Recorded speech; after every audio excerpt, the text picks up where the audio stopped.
Waiting. Waiting. Microphone Waiting. wasn't set. I fixed it. It's okay. We're avoiding that mistake already. Good afternoon, morning, and/or evening, depending upon time zone.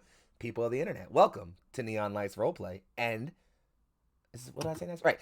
My name's GM Foxxii. I'm hosting for the morning, afternoon, or evening, depending on time zone. And I welcome you back to In His Divine Name, our OnlyWar actual play campaign. I have with me 5 lovely, brave, devoted soldiers to the Emperor's name, who are currently in some very hot water. But before we get into the things that they are dealing with, I'd like to have them go one at a time in overlay order and tell us who they are, where we can be found on the internet, and who they're playing today. That'd be really cool to do. So without any further ado, do further. Hello, I'm Purple Phil. I'll be playing Marius Fercioli, the sergeant, and making tough decisions, getting ships shot down. Yeah, I'm around. You can find me a lot of here and a little bit at TPK Roleplay, and I'm online as well as Purple Phil, just about everywhere. So that'll pass it off to Heck. Hey guys, it's me, Sir Heckalot. You can find me on Twitch and Twitter at Sir Heckalot. I will be playing Taman Feldus, the medic, with her aide Benin, and we're gonna see what happens this episode. We're gonna move it over to Turk. Heck, haven't you Me. learned All that right, now? hey. When it comes to me in campaigns, you can never just say, let's see what happens. Haven't you learned that? You haven't learned that mistake already? I have, and I'm just gonna repeat it over and over. It's fine. That's fine, as long as you're happy.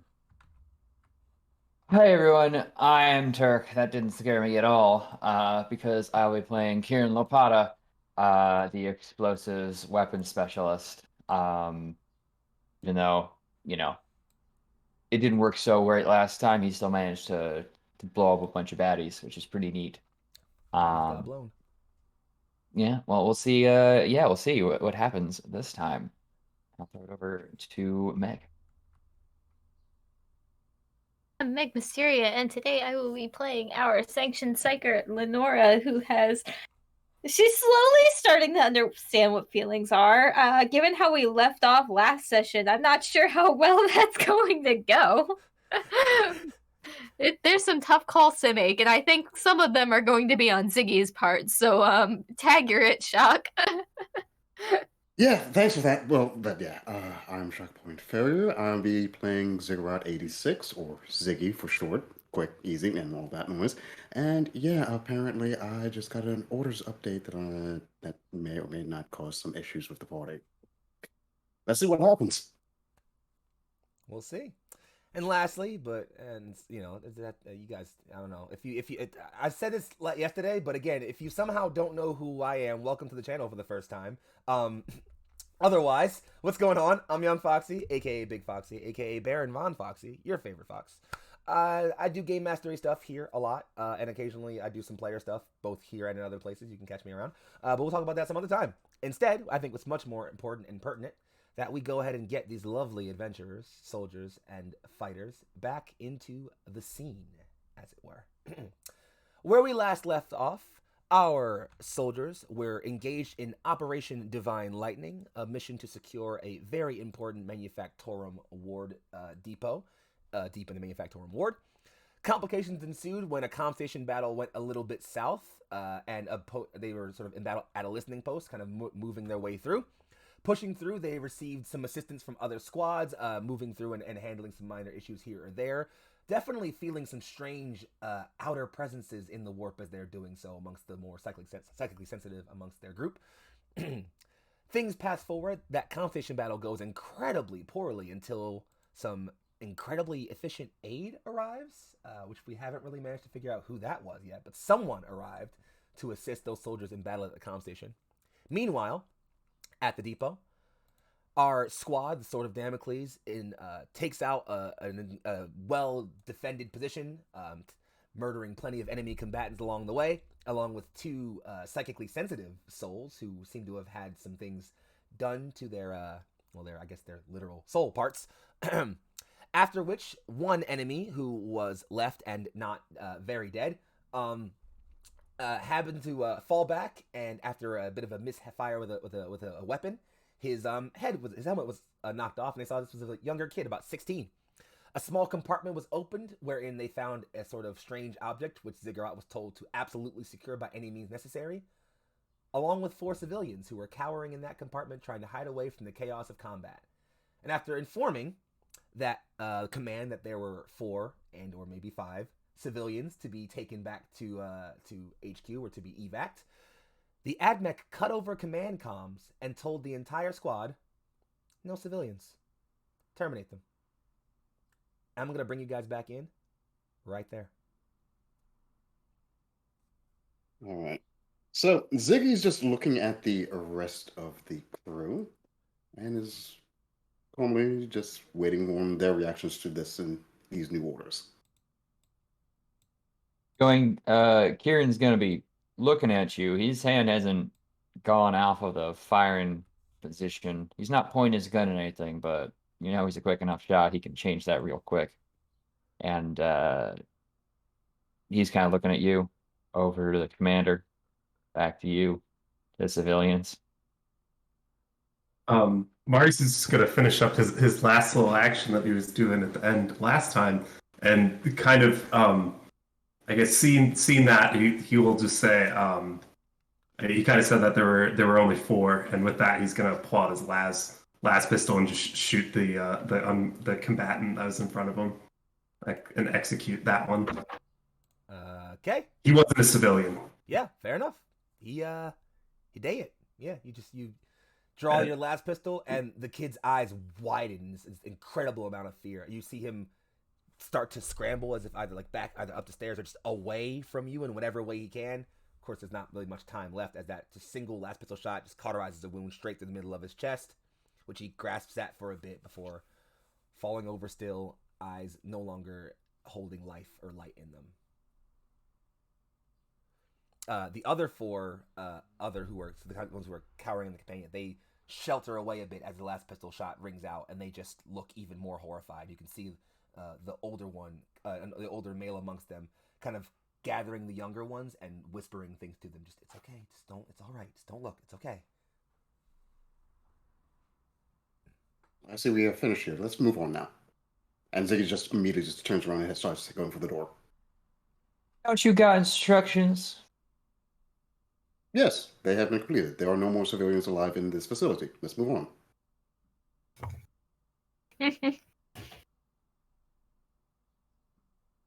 You have your orders, we have ours.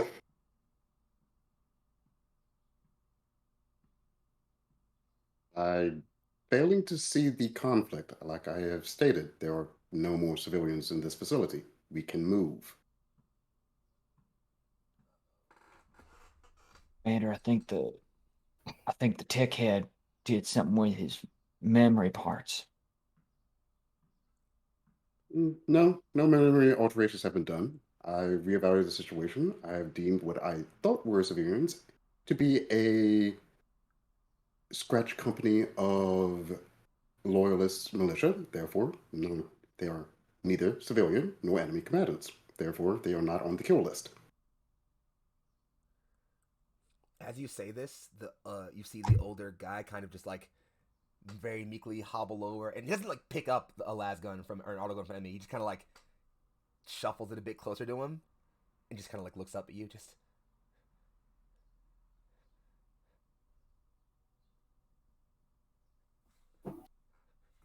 oh no! That about does it. Satisfied with this? I don't know, Commander. We taking orders from the tech heads now? No, never have. We were working alongside them. He gave orders to him. He can solve his orders however he wishes. We had ours. I took care of the non-civilian. Well, all right. You folks have fun holding this place down till the rest of our little Well, they should contingent here. leave Good luck. because So they can leave. this place is secured. the older one, as you tell them you should all leave, the older one, the one who kind of shuffled that auto gun close to him, he kind of slings it over his shoulder. Doesn't lift it all to any of you. Just kind of slings it over his shoulder. Does it very, very slowly to make sure he's indicating I'm not drawing this on any of you, because he's seen you maybe a bit trigger happy. So he kind of just very, very slowly just slings it over And like as you say, like you should leave, he just kind of nods and he goes to kind of gather up all the younger ones. Again, amongst them there is that sort of a decently, mature looking woman and then two younger children, one, male looking and one female looking. You all go to leave. They kind of all start to kind of huddle away and go to leave. As you say, like, you all should leave. You don't want to be here when the guard arrives. The little girl turns around and says, "And where will we go?"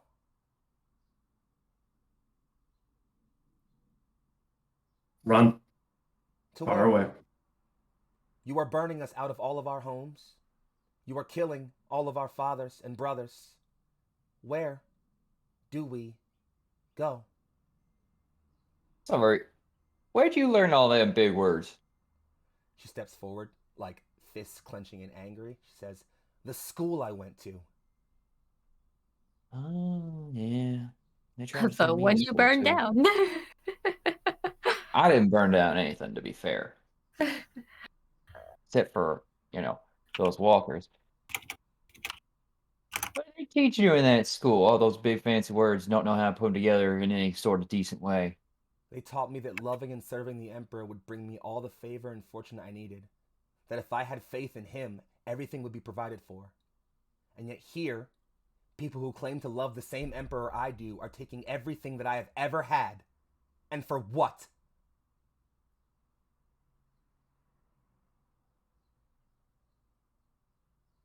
You are tiny. Just look at the commander. That is some difficult language you're spewing right now. If it is true that you serve, that you worship and follow the Emperor's ways, then you will comply with the words that we have spoken. We serve the Emperor as well. So the Emperor sent you to kill my father, then? The Emperor sent us to make sure this planet is secured in worshiping his name. There's belief that they are not, and that's why we are here. She doesn't say anything back to you, just stares, hands trembling, tears welling in her eyes. The older one kind of starts to pull at her collar. Just come, stop, please. Just, please, forgive her. She's seen a lot in a little bit of time. As have we all. I These are hard times on this planet. Indeed. Questions abound for even the youngest of us, I suppose. There should be refugee camps going for civilians soon. We'll make our way as best we can until then. We thank you for the rescue. I would stay away from the hives. With this depot taken, those are the next places to go. You're not combatants. We don't want any trouble with you. I understand that. Unfortunately, the minds of youth can be cloudy with dispossession sometimes. He looks over at the boy you just put a lasgun around in the middle of. Yeah, well, best see to you don't get too cloudy there. I'm gonna walk up and head to the door with Flint. Fair enough. And kind of sensing there's not really a whole lot left to say, the man will kind of just turn with with the rest of the civilians and kind of slowly begin to make their way out. Anyone else have any other things they'd like to follow up on? A whole conversation, pretty much after having been the one to open the paneling and seeing what was inside, and consequently not caring too much after that. Since Ziggy was going in and getting the ruin thing, Lenora kind of turned and went back to the what's left of the charred bits of the psychers, and is actually kind of investigating them and what the metal pieces on the back of their heads were. Give me 1 second. Just a second. I need to make sure the skill I'm about to ask you to roll is actually a skill in this game. So it's about 45 seconds, if you don't mind. Nope. Take your time. Where is it? It sure is. Could you roll me a Psyniscience check, please? You don't need to get a super great one on a great roll on this. Don't worry. Well, that makes me more worried. Any bonuses to it since I'm kind of taking my time while this whole conversation's going? Take a plus 20.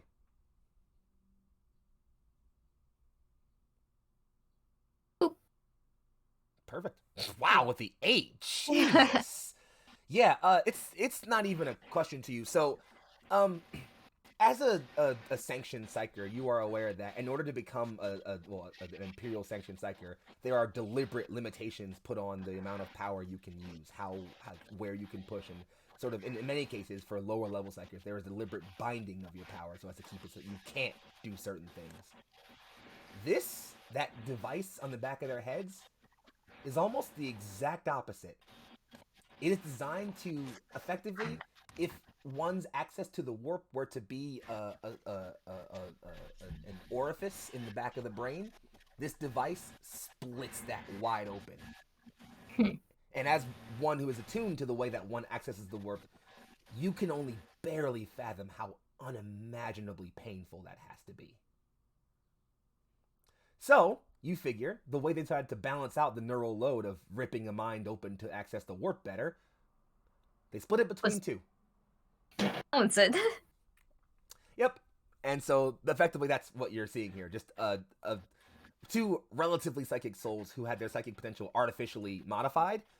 And you're spending some time thinking about that, and just immediately you're just like, I don't think I know of anyone who knows how to do something that fucked up.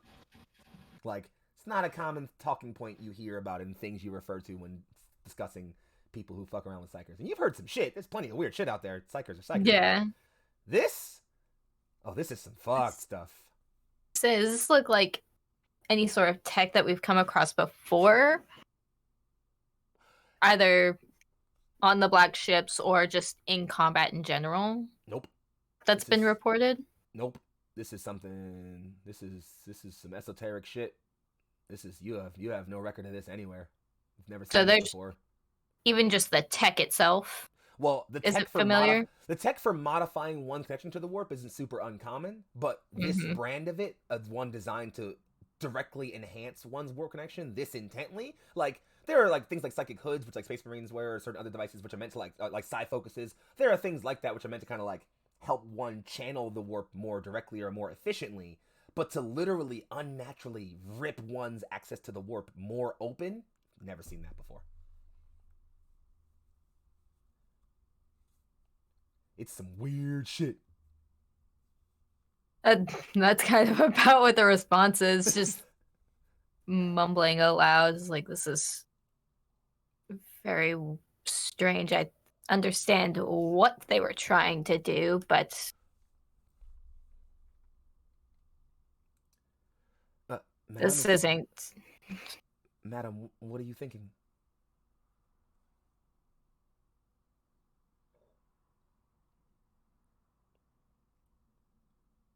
She looks back at Phaedra and just lies with, how I have my limiter. Of course. It's standard issue for most psychers sanctioned by the Imperium. And she shifts both of the bodies to expose the opening. The thing basically splitting. Oh, and without even having to explain it much, Phaedra's, you just, like, once you roll them over, Phaedra just looks up, just, by his light, who would do something so foul?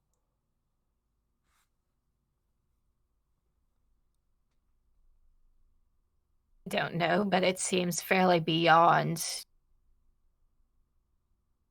what these people are even capable of, if not what they could think to do. Out of curiosity, given you guys don't have to directly be exactly where you're positioned on the map right now. Is anyone else close to Lenora and Phaedra right now? Out of curiosity. Cayman might be, depending on where the crates are. She's taking a seat and at least starting to, stop bleeding. I know that the panel had basically been right here. So if you're near the panel, close enough, or like somewhere to grab a seat, then I would definitely say you close enough for this. Lenora and Taman, how about y'all both make me some kind of roll to get a sense of Phaedra's vibe right now? Could you both vibe check Phaedra for me real quick? Scrutiny I'd really work? appreciate- Scrutiny sounds great. All right, scrutiny then. I think, yeah, that's gonna be the better thing. Yeah, and you both gotta, No. well, Oh sometimes, my God, why sometimes did you hate don't, me? sometimes you just don't have it, you know? Given how well I know Phaedra, I will would give you you the allow plus 10 for next year. Fucking A. I'll give you the plus 10, that's fine. So you guys, Cool. she's your ward and everything. Oh We Okay. can't read a room. We have no sense just- of it's just- You know what? It fucking makes sense for Zero me. social Or awareness. feelings. Just, I don't know. You just got in there. Mm-hmm. But anyway, Like, no, okay. All seriousness though. So, although you can't really get a vibe of how she feels right now, Phaedra just kind of like say a bit more. She kind of says, "I've heard whispers. Others who I've encountered in my travels before I was bonded to you, milady. Minor things here or there, sailors' tales or soldier stories. Things, encounters with, for lack of a better word, certain insurrectionists or, separatist settlement holdouts in different battlefields across different fields of war throughout the Imperium. We've noticed these accounts where certain people seem to be far more equipped than they should be for rebels.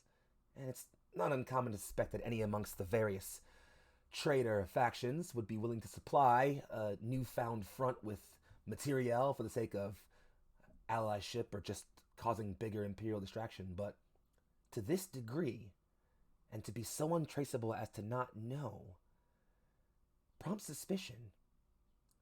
There are tendrilled rumors amongst those who delve in the dark within the Imperium. Rumors of, for want of a better term, covert or clandestine maneuvers that happen.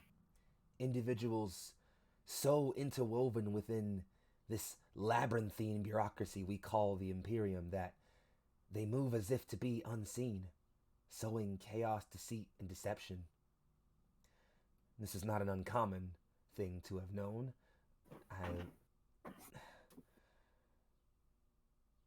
You have been mentioning a growing feeling of shadow, yes, in your perception of the beyond?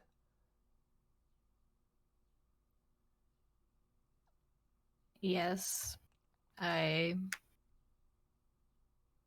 focused for a bit in pushing past chaos and everything. Every light, every crevice in this world. There is a part that there's just nothing. That is worrying. I have a working theory, but it will need time, and I don't feel comfortable speaking it yet. If you are also curious, milady, mayhap find me. She's just kind of whispers very close to you, in private company sometime.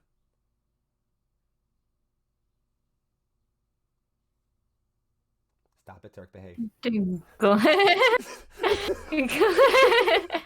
It glances around at the others and just nods her understanding, and kind of after, now that she's gotten everything that she's wanted out of these two, she gets up and rejoins the rest of the group. And I imagine that by that point, this whole conversation about the civilians leaving is done with. Yeah, it's probably just about wrapping up. And yeah, the civilians are they're on their way out. They're kind of making their way towards, towards the another exit further down in the facility this way, headed on their way out.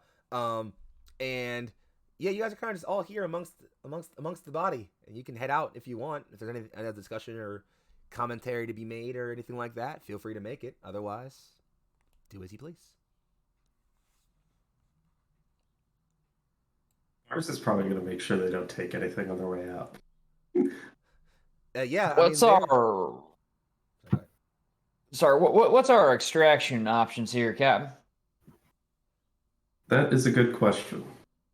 We'll have to get back into contact. They're planning to take this place over, so I assume they'll be sending someone eventually, and we're probably meant to hold it until they do. Letting them leave and going to come back and bite us, is it? There's a non-zero chance. For some of us, Well, but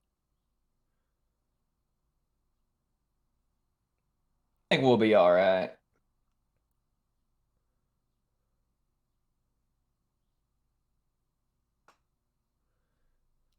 You're We're not a little here too to- important, Lenora. Just making sure. Are we ready? So what? We're just supposed to hold this down, you said? I'll get in contact with command. We'll make sure everything's set. The comm station seems to have went down during our operation from some help, so perhaps we'll see what they are saying there. Some help.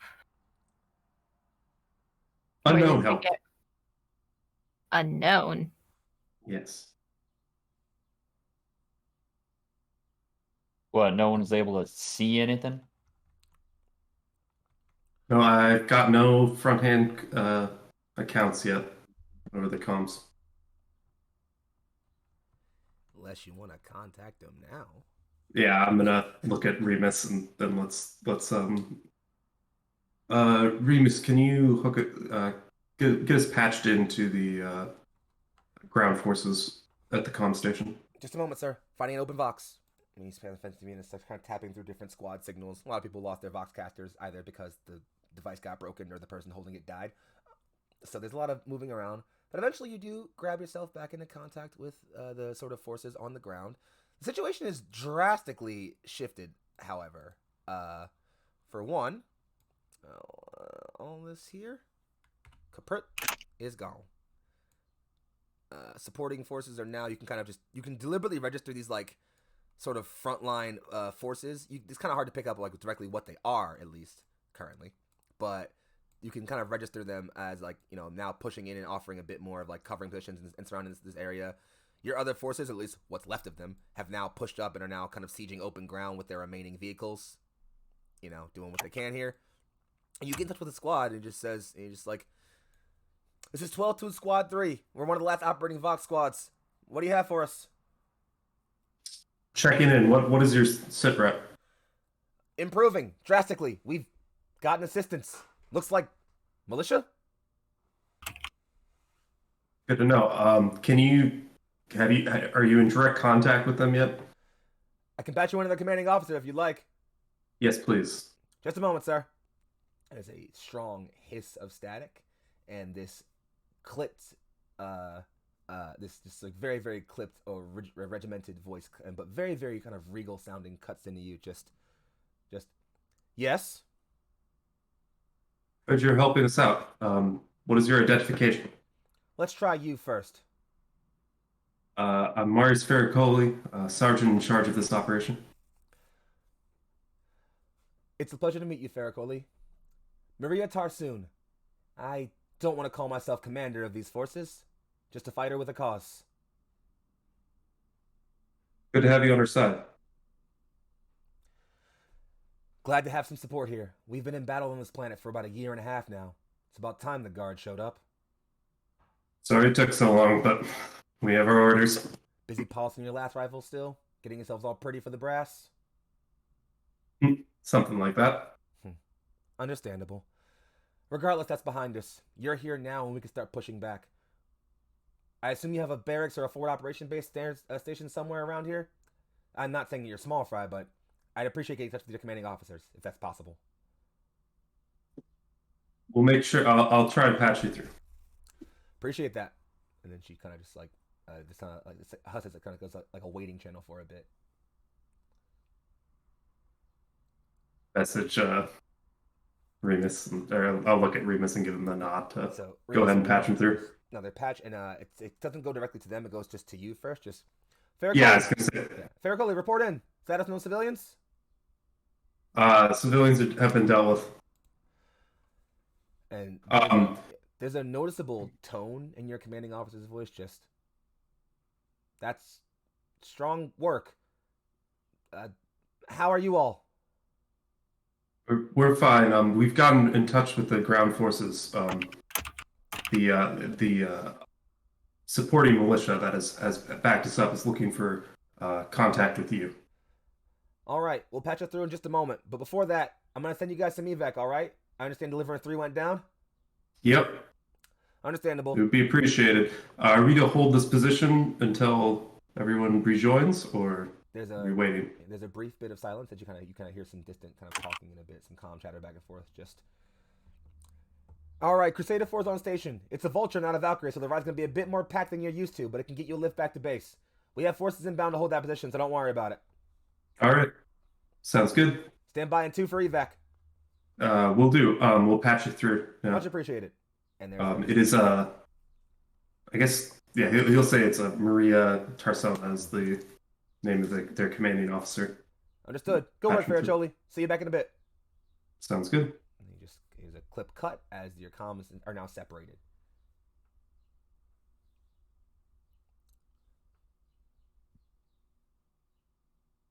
So that all sounded very nice from what I could hear. That it did. Sounds like we're getting out. Yeah. A bit, but... She's just saying this as she's like, yeah, patching up her leg. How is there a number of wounds that I can potentially remove? Give me a Medicaid check. I say as I pull up the rulebook to know exactly how that works. I'm scared. Don't be okay. scared. Never be scared. I've been rolling really badly. That's OnlyWar for you. Sometimes you roll poorly. There is the enemy. Yeah, there it is. Uh-oh. That doesn't sound good. Yep, we're gonna die. Oh, no! We're gonna die. We're gonna die today. No! We're gonna die today. Now, how do we heal a bullet wound? With more bullets, that's Wait, right. hold up. Morphine, right? Hold on. Oh. Because I wanted to do this last time, I forgot. Do you have a fate point? Yeah, I meant to say, this is a great time to remind you guys. I do. Fate points are a thing you guys have. You can spend a fate point to re-roll. I would love to do that. You should do that. I would love to do also, that because I can't do worse if I re-roll. Wait, hold up 1 second. I can only do the same, but that's okay. I'm willing to take that chance. 1 second. I have two fate points. I don't know if it's an auto success or if it's a I don't remember. Let's see. All the fate rolls. Give me 1 second. Specialty okay. First aid. First aid injury in the field. First aid. Amount of damage from this patient. Okay. The dice hate me. You can make a regular. So you're not at heavily damaged currently, Tama? No. Okay, cool. Then give me just a re-rolled regular old Medicaid test. But I'll give you the +10 because you're spending time on it. So I'll give you the +10. Not scrutiny. What Medicaid? Where are you at? There you are. And then on a success, any kind of success, or no, just let me know what kind of success you got. What happens? Let me what you got. Oop, close. I'm rolling so badly. What is happening? I don't know what's going on. I'm so sorry. So unfortunately, no, you don't grab any wounds back currently. This is fine. Yeah, you're just kind of like fine. Yeah, I mean, maybe I don't know. You can tell me, obviously. Maybe Taman's a little bit shaken up by kind of the things that are going on, so isn't really able to focus as intently on her first aid care, even though it's on herself. You know, just there's a little bit. Yeah. A little bit too much going on. You know, things like that. What was I about to say though? Yes. Okay. So there's that. So. Was there anything else I wanted to do? No. So yeah. So about a good deal of time passes. Not too long. About 2 or 3 solid minutes. After those 2 or 3 solid minutes, you can hear even through the walls of this depot. You can hear that those loud humming engines as a Imperial Standard dropship slowly spools its way down to your position right here. I thought I had an image for this, but I guess I don't. That's okay. That happens sometimes. Don't worry about it. Point being. Vulture gunship drops down right here. Space opens up. Vultures normally don't fully seat. So a Valkyrie, like the guys you think are used to riding in, can fully seat 12 Imperial Guard soldiers. No question. It's very, very simplistic. The Vultures normally only sit to handle 8. So it's a bit of a cramped ride. But you can all pile in decently at least. You know, you might have 1 or 2 standards, or someone could lap it up if you gotta. Listen, I don't know how comfortable you guys are with each other. We have 9 people. I mean, yeah, it fits 8. You definitely can get all 10 of you in there. It's not a matter of like leaving somebody behind or anything like that. It's not, don't worry about that. Don't worry, or all 9 of you in there. But someone's gonna have to either stand or sit in somebody else's lap. Ziggy volunteered to stand. I will jokingly offer my lap to anyone interested. I have a perfectly functional lap here if one would like it. Are we taking that secured artifact? Ziggy has it, yes. Ziggy still has Ziggy that has okay. secure I assume that probably takes up some space too. Yep. Like a box. It's a box. It's not that big Yeah. though. Oh, it's not fine. big. Okay. You can put it in a cabin pretty close to the cockpit, like kind of like where the black box would be, things like that. You can store it up there. I pictured it like a water tank. Oh no, it's not that size. big. Okay. Yeah, it's kind What of do vultures need? What is a vulture in your black Little box bit of for? this. They died fighting for the Emperor. That's all the information you need. That's true. They had faith, and then they died. That's all you need to know. Mm-hmm. So yeah, so you pile back What? in. You pile into this vulture, and there's a cut in from the cabin comms. Just, this is Crusader 4. You all comfortable back there? Not really. We're in, and that's enough. Understandable. Sit tight. These things don't fly as smooth as Valkyries do. And there's just like that, Well, a deep-throated rumble as the cabin begins to shake, and that just lifts off with a heavy whoosh of thrust. And after a good, 15 or so seconds of like that juddering as you're kind of getting the ascent you need to lift in the thick atmosphere, the engines rotate, and you are now smoothly cruising on your way back to base. Is there anything that happens as you guys are hanging out in this vulture? The cabin is, again, you guys are in. Maybe a little cramped up, little shoulder bumping, but nothing too super uncomfortable. You've slept in more cramped barracks. Not a big deal. Oi, Damon. Might need a little patch up. I think I got caught on the side here. But I warn Sure, you, I can. might need to take off my shirt to do it. Wow. That's fine. I'm a professional. All right. You. Well, You're Excuse me? experienced I with don't know. guns, you know. I'm very experienced with guns. Just want to let you know. I've been blessed. I feel like you two have probably seen each other shirtless at least once. Yeah. Oh, yeah. Like I'm still very intent on making it weird. Like, this is the Imperium. I'm pretty sure we don't do the separated shower thing anymore. I don't think we care Oh, about yeah. that much anymore, honestly. Like, Again, still making it weird. hey, not So stopping you from making it weird. But this does not affect her at all. Like- This is regular human anatomy. Like she's Yeah. seen everything. She's seen some shit. Okay. I don't know. Let's fix the guy who didn't have an arm. Yeah, like listen, okay. I will warn you though. He still finger guns at you with surprising accuracy. This is very good. I will warn you though. I don't think I'm quite on my game today. I'll see what I can do, but Well, you can be on whatever you want. As long as the holes get patched up. right. I'm just gonna roll. I'm just gonna give it a shot. I was like, I warned him. Go for that it. I'm really not doing great, but it's fine.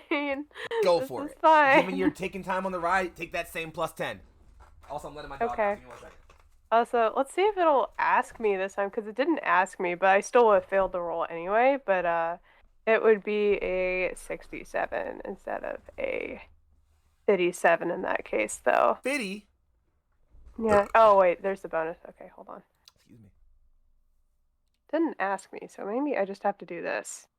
Okay, there we go. Cool. Success. Look, nailed it. Easy peasy. No problem. Lemon squeezy. Yeah, I just can't heal myself. This Yeah, is that's all. fine. You just...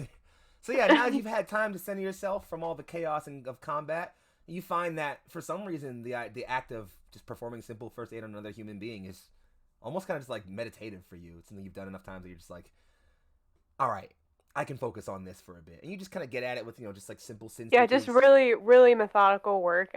She'll do, depending on what kind of wound it is, probably a different type of suture. Maybe simple, continuous, maybe mattress. Not entirely sure. But I need no las gun wounds, so Osgood. Okay, so simple, continuous. Yeah. Those are words. I thought it was a Insane. chainsword that hit you. Oh, it Oh, was. you're right. It was a chain Yep. sword. That I is got caught going like to in take the mattress. shoulder. Yeah. That is going to take mattress, which is going to take longer then. But yeah. Sure. Yeah, just really methodical work. Each suture actually like looks almost exactly the same. With that success. And yeah, she doesn't really say that much while doing it unless you talk to her, but doesn't really seem to be concentrating that hard on this. This looks like pretty rote memorization work. Damn. I got good fingers there. Well, with how long I've been at it, I'm not surprised that I can patch this up. You know, I didn't spend much time in those Medicaid schools, but maybe I should have. You work like this for free, might have a few less scars. I mean, there's a certain appeal to scars. Just don't let them kill you, you know? Tell me more about this appeal of scars. I got a few.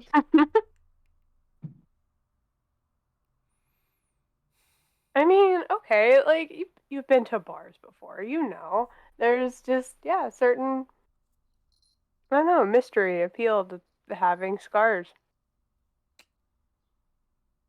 Looks at you with like a little loud burn on his entire side of his face. Well, that would explain a whole lot. Wait, can I briefly just take a quick super pause? I'm just suddenly remembering that. You might see that one scene in Transformers 1 where like he's in the where Shia LaBeouf's in the car with Megan Fox's character, and like she's like, "Oh yeah, I just have a thing for guys with like big arms." And he's like, "Oh yeah." It's like a couple things in the car. I just got to put that light in that disco ball, so the legs off disco ball and it reflects. I'm just seeing that in my head. Just like, "Oh yeah, Yeah. scars can be nice." Oh yeah. Well, I did the last burn scar on the side of my. I mean, It's he's not my face if you literally, had- that's how I described him. He's just orange burned constantly. Like that light eye discoloration, like a light eye scarring all the way Yeah, up to just his like cheek. I don't know if you noticed, but the side of my face is really fucked up. I'm pretty mysterious myself. Except most people look at me know I fucked up with a plasma gun and I'm like overcharged 15% it. scar. I'm pretty sure I'm mostly just scar tissue at this point. Man of Well- mystery, if you will. Yeah, there are probably plenty of people that look at you and wonder what happened. Like to find out. Perhaps another time. It's good to know. Is this flirting? I actually can't tell. I don't know either. I'm actually not sure what's happening Wait. right now. Is this Could be either, you don't know. No, I love it. It's so great, but like, is this flirting? Okay, I'm sorry. I'm gonna behave as the GM now. Anyway, the moment when the GM has to tell himself to behave. Anyway, yeah. So, as flirting question mark is happening, what are the rest of you up to? Is the cockpit attached to the passenger bay here in this vehicle, or I'm blinking. Like, can you get Is it- into the like the cockpit from the? Yeah, There's a door. because yeah, Ziggy's just going to hang out with the pilot and not deal with all of this right now. So yeah, you like just turn full 180 on the spot, walk towards the door. You open open the door, and like without turning around because they're flying. It's like the pilot and co-pilot and both in each seat, and the pilot's just like, "Yeah, you can get the view if you." Hey, hey, and kind of like look forward, just look at each other. Just did they say the coghead was gonna ride in the front? No, I think he just wants to be here. Should we speak? Yeah, probably. So you got a He's name? Yes, I am Ziggurat86. I see that this vehicle is in very good shape. May I ask who maintains this one? The Crusader 4, here's my baby. I keep tabs on her every time, no matter where we land at, what battlefield we're in, or what ship we're on. I must commend your good work then. Appreciate that. Actually, a pretty solid compliment coming from a coghead. That's not an offensive term, right? I have stopped caring. Okay, good. Just checking. I don't know. Don't take it personally, but like, you guys are freaky looking sometimes.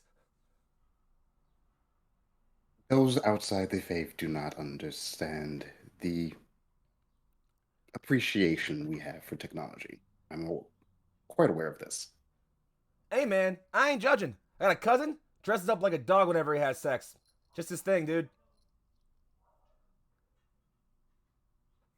I am unsure how to react to that. Thought those were wiped out. No, canines are, in fact, a very,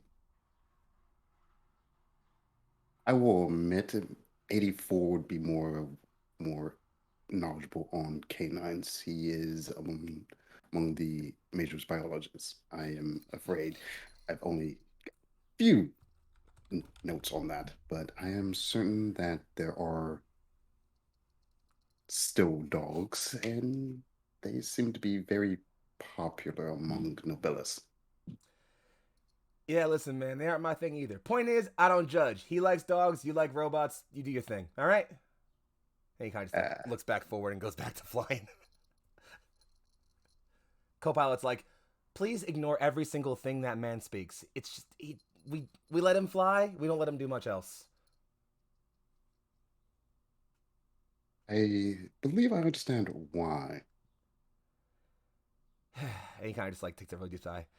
So how long you been functional? The term alive is apt enough, and I am only 23. Really? Younger than me. I thought you cogheads lived for like, centuries or whatever. Yes, we do. Interesting. Never met a young coghead. That's cool. You actually would be surprised how often you would meet a young cockhead. Well, to be fair, I don't talk to them very often. And that would explain why you would be surprised. Anywho, what brings you to the cockpit? Your friends all right back there? They are more than fine. However, I'm very sure two of them would have a more enjoyable conversation with your co-pilot than I would. I am not asking any questions about that. Anywho, well, not to make the flight boring or anything, but get comfortable. We'll be flying for a little bit. That will be quite all right. However, I noticed you requested my name, but I failed to get yours. I'm Craig. That's Deg. I see.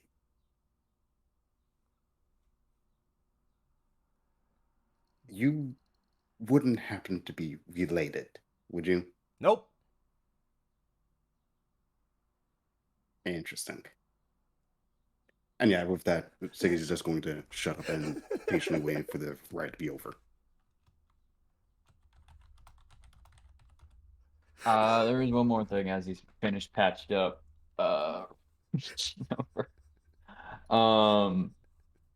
Hey, Lenore. Lenora, you figure out what was up with them crazy brain people? Stop my damn rocket. Didn't appreciate it much. She just after getting on the transport, kind of shut her eyes and went into a meditative state, and then after Kieran pretty much yells at her. Yo! Just opens her eyes. I just imagine he's in a constant state of shouting. Yeah, that's fair. I mean, I probably blew out. It's probably have a lot of tinnitus. Exactly. If I could spell it. It opens her eyes and looks back at him and is like, you mean with the psychers? Yeah, psychers. Soccer. What was their thing? You lighting people on fire, and that's all cool as hell. Well, it's hot because it's fire. Karen, stop But, flirting with everyone. Good fucking Flirting! God! The border between flirting is back. What? God Because you damn, bro! charm, I think it is. It ain't This is easy why macking, Ziggy okay? left. But This is why I'm gonna be Ziggy quiet now. You guys fucking. I have the life expectancy of a mayfly. I'm getting what I can. Oh, She just replies with, they had some augmentations that amplified their capabilities. And they specialized in something different from me. Likely telekinesis, given they stopped the rocket. so you can't do any of that. You can't like be chucking rockets real far like that yet, or? I was just thinking, like, I didn't even need to bring the tube launcher. You just, here you go, Lenore, and I aim it, and you can just, wave your hands and send the magic on its way. I could, with some practice. My man went from flirting to improvised rocket launchers. A That is my Renaissance love man, if I've ever language. seen one. Kiernan Lapata, a gentleman's gentleman. All right. I could, with some practice. Shambles, guys. Well, shoot, you ever need some practice, you come find me. Got a lot of explosives just sitting around. And we'll just start throwing grenades outside of the base. You could certainly blow some things up inside, outside. Gun range is pretty loud most times, but I can understand your desire for privacy. I can make that work.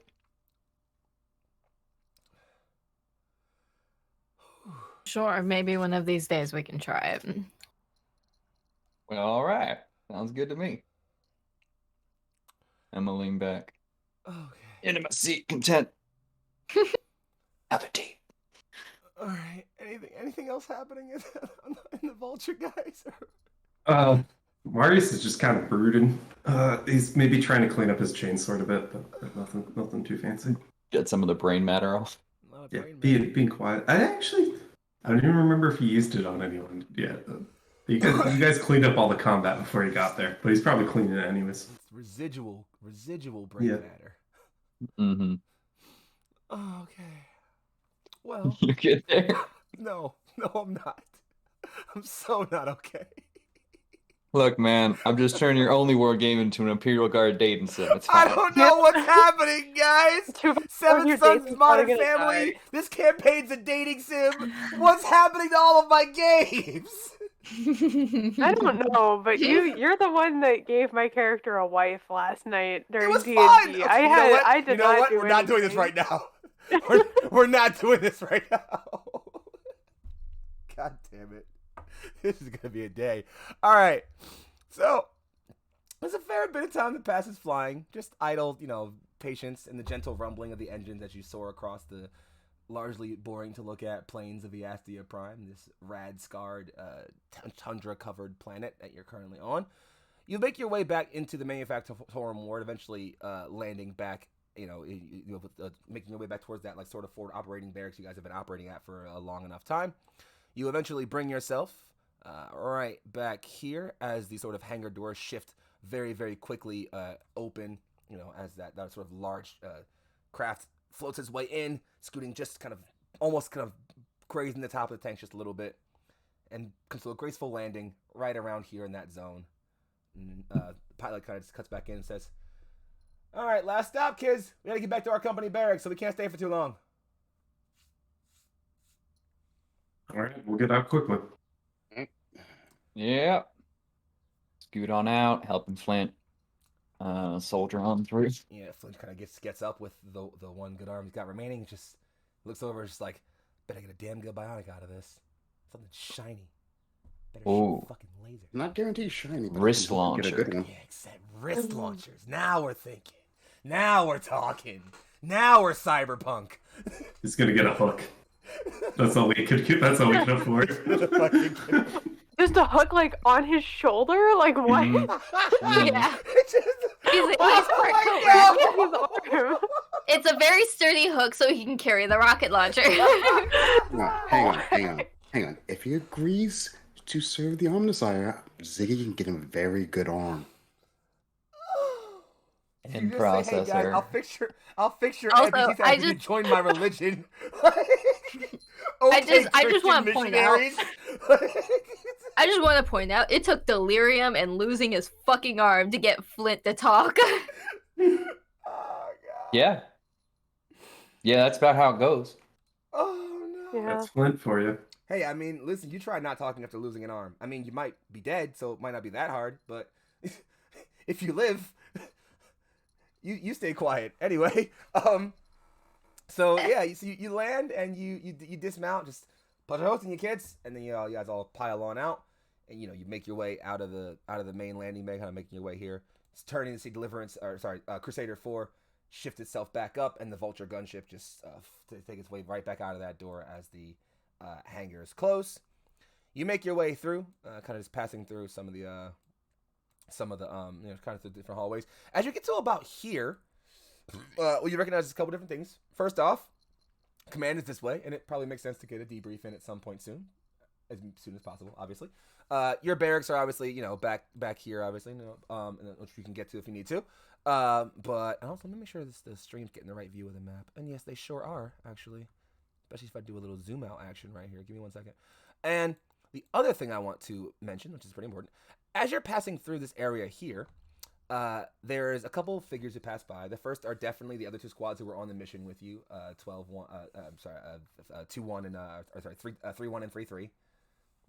They offer quick salutes. Just glad you all made it back in one piece. Well, mostly at least. Oh, well, that's just nearly uncalled for. Yeah, sorry, we lost a man or two. Still on edge a bit. That's all right. Flint will be just fine, won't you, Flint? Yeah. I'm sure they'll get him patched up. They kind of take Flint. At this point, like a couple of Medicaid aides come over. Probably some people you've seen around the hospital facilities. Taman. They come over with a large stretcher. They just go they kind of offer Flint. It's like, hey, come on, sit down, lay down. We'll kind of take you away. He kind of gets himself laid down. Just like, I'll be back before you know it, guys. Just don't blow anything up before I get there, huh? I'll try. And he kind of just they take him away.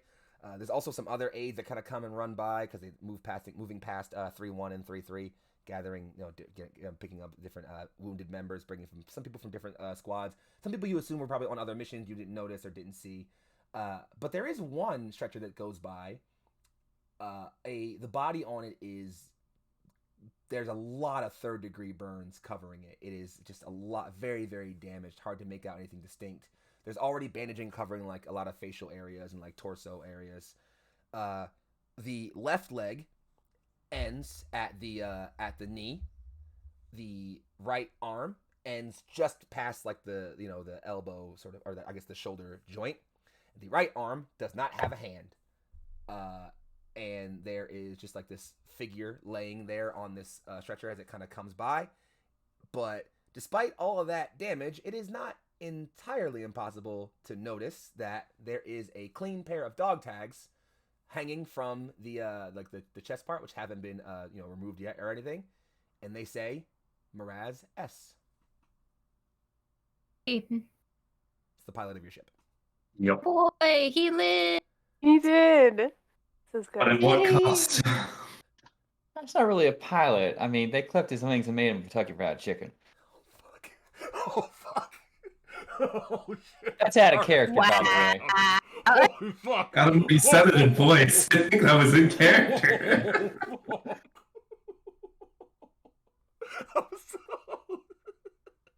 I wasn't prepared for that. But Kieran's gonna like walk over and just, oh god, oh sweet Emperor, he's glad to see you're alive, buddy. And he kind of just like looks over very meekly and just nods a little. He does wheel. The kind of stretcher is moving closer. They're moving him very slowly, given the amount of damage he's sustained. So they're moving him very, very kind of gingerly. As he kind of does come by you all, I would like anyone capable to give me some kind of like awareness thing to see how aware you? See if you pick up on something super quick. Let's see. Is Let's it is roll it to read a the room again. is it a visual thing or is it a It's, insightful thing? It's a sensory thing, definitely. But I wouldn't. It's not Sensory. like a. It's not like a Yep. like a. Roll Like to a read the I room. was just Nope. good. Just do like perception versus like fellowship is what I was thinking.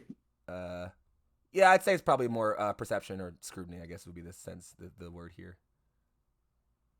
Type of sense is it? Huh? Is it just visual? It's sensory. But it's not definitely. So Not, it's more auditory to be honest, rather than the visual. Okay. Assuming no You guys bonuses. all just fail. I get a We bonus can't read a too. room, remember? And a target of 6. So. Let me We can't read a room. double check something. I can read a room. I just can't I can't see a room. It's okay. It's just not there. Wanted to make sure I got that right. Oh, hey. Yep. Close. Unfortunate. But so you know what? It's fine. Don't worry about it. I enjoy the drama. It's okay. So as you guys are all kind of hanging out, seemingly not really paying attention to too much, but you are sort of noticing this. I'll even give it some bonuses given that you're focusing on this person in front of you who you know and care about a little bit. As he's sort of very slowly, gingerly brought by you all, you can hear a very croaked voice just say, "I'm sorry."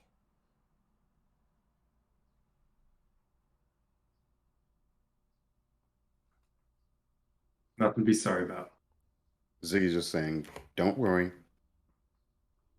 You'll be fine soon enough. I want clarification. Sorry for what? Should have Yeah. flown better.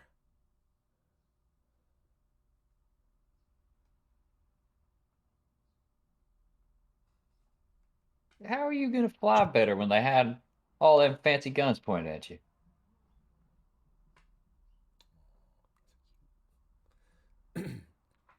I can think of a way.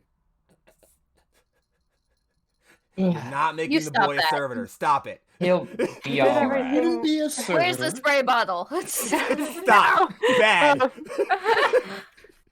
Just where's the You oil did bottle? everything we- Stop. Bad. Oil can. Oil can. You did everything we possibly could have expected out of you. I mean, look at me. There's still, a bullet wound in her leg that she has not been able to fix yet. There's probably like one like half stitch in at this point, one simple interrupted, and it's still just there. It's like, yeah, I have more work to do. We all have more work to do, but it's gonna be okay. Yeah. And he just kind of, again, just slowly nods at you. And they kind of just bring him on by, heading him off down towards the medical facilities. And yeah, you guys are now back at base. You can do whatever you need to do. Well, Ziggy has this artifact that he has no idea what it is, and he was quite firmly instructed to not open the thing. So he's just going to go up to command and drop that off. Is everyone headed to command to debrief? Or is that a I'm individual decision? Definitely headed to command. Fair Sure. enough. All right, so you bring your way on up to, as I move stream view. It's so hard to move my own view and then also move stream's view because I got to do the stream managing thing at the same time. It's all right. It's what I'm here for. It's what I do. So you move your way on up into command. Commander Seston is definitely still behind this desk, kind of just reading in different mission reports, taking in casualty ratings, signing off death warrants and, things like that.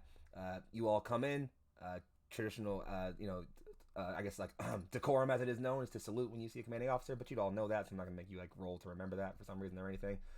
You all kind of come in, you make your crisp salute, and he comes up, offers one back, just at ease. Hard work out there. How'd it go? Mission accomplished. Details?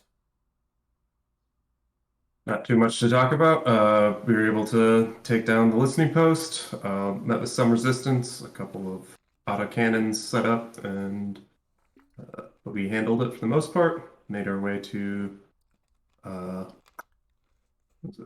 made our way to the depot, and we were able to clear that out as well. The frontline forces felt hit hard stride, but got, as you heard, got some support from unknown militia, but that's most of it.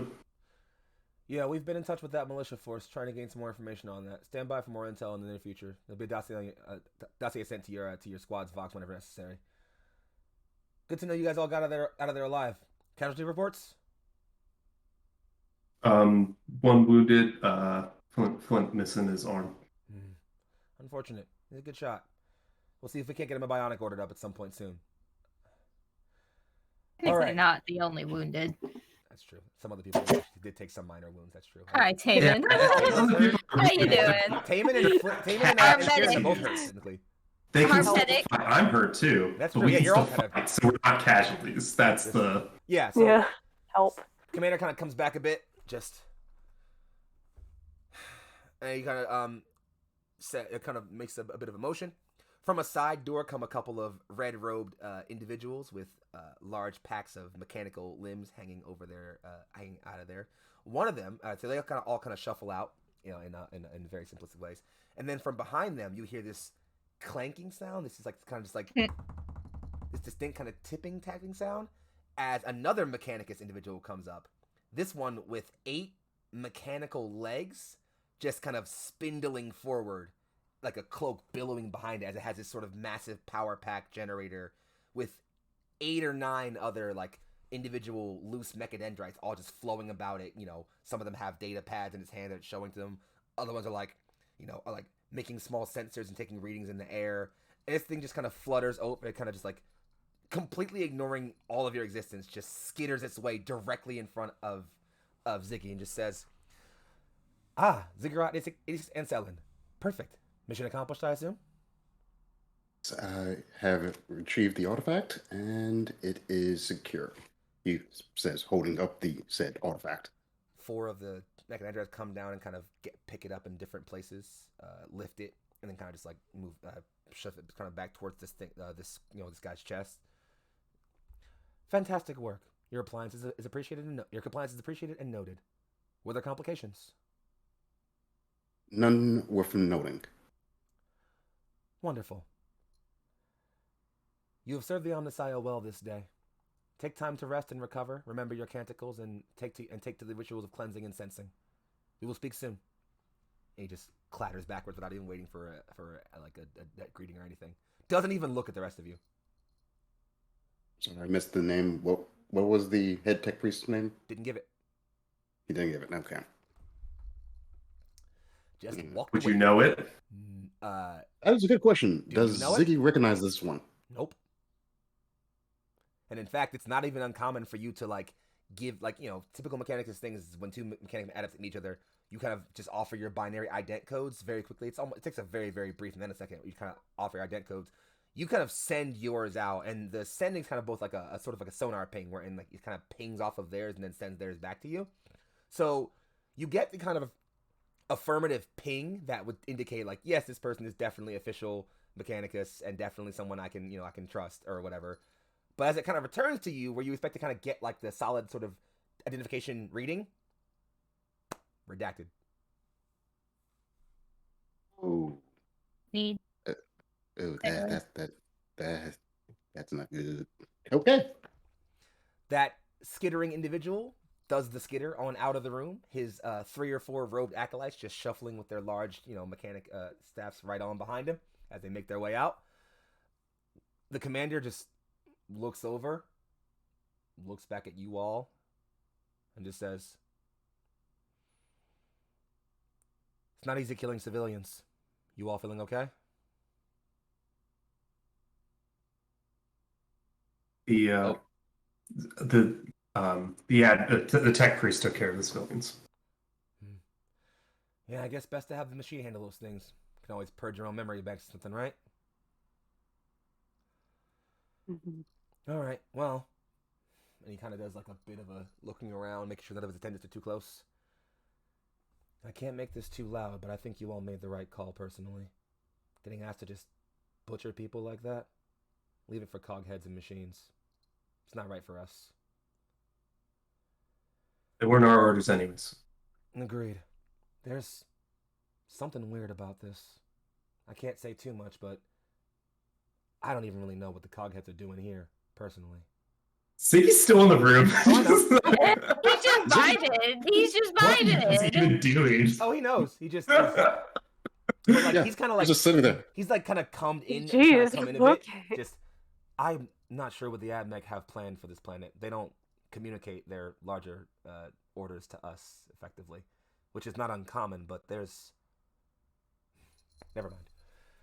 Point being, the manufactorum ward is being secured as we speak. Operations all across the area are going well, and we have forward operating bases doing well. Bulk conveyors landing constantly to bring down material and other things to the planet. From here on out, you all effectively have some time off. Recuperate, take care of your wounded, gather yourselves, spend some time. Before the next phase of the war, we can just rest. Sounds great. Ain't that something? If there's nothing else, dismissed.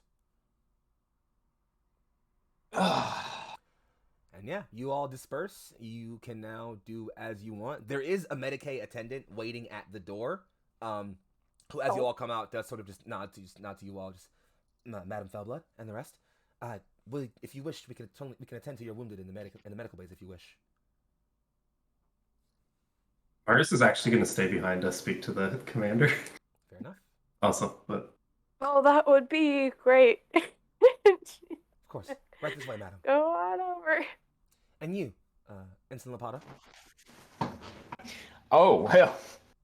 I already got patched up pretty well and good.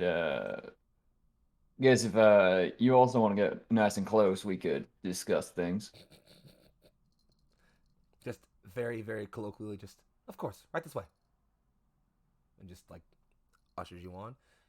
You all can go about and do whatever you want. If you two head to the medical bay, and then the rest of you can do whatever you want. We'll get to that in just a moment.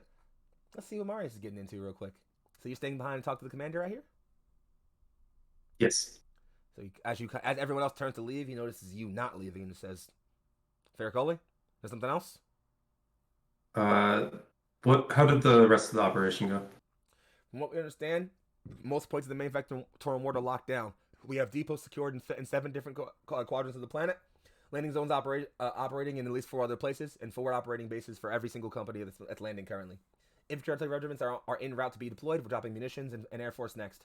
We should have a full-on force ready to push on the hives by, well, within a month or so. Good. How did the reports of the comm station go? Casualties and losses there? Grim, I don't think you want to know the numbers just yet. Save your conscience. I would prefer to know. But you can send it to me later when the full report is and they're back to their bases as well. What of this militia we met? Well, if I'm being straightforward, were it not for their intervention, we probably would have lost a lot more than we already did, and or not taken the station. From what we've gathered based on initial intel gathering and just talking to them, they are what's left of the initial PDF forces who didn't turn traitor when the Separatists declared their secession from the Imperium. They've been embattled against these things, holding out in where they can, first in the hives and then in the mountains up north, and then just in guerrilla operations wherever they can on the planet for almost 2.5 years. Wonder why the hell it took us so long to get here. Yeah, it's the same thing. Do they have many? From what we understand, they have at least a full platoon or two's worth of soldiers to offer to us, along with armor accompaniments. It's nothing great, scratch-built things and PDF defense weapons, as far as we can tell, but they're well trained and fervent. It's their home, after all. Fair. Do they most of the enemies we've been seeing have been more equipped with plasma artillery and such. Do they have that technology as well? Not to my knowledge. Any important plasma reserves or batteries of that kind of ordnance were definitely secured by the Separatists during their push. If we could liberate some, mayhaps, but right now, no way. Any intel provided by them on ways that we can perhaps engage in the hives in a safer way? Absolutely. They gave us some intel on on effectively what amounts to a forward bastion not too far outside of Hive Nexus. We have a forward team, about half a platoon's worth, headed on their way to currently to observe it and secure it. Don't worry about that. You all just spend time recovering for now. If they gather proper intel and it looks like a good spot, we'll go and check it out and send out our forces that way. I would like to be involved in that if I can. Well, they're already en route, so you should just rest for now. If they find it a good target. Fair enough.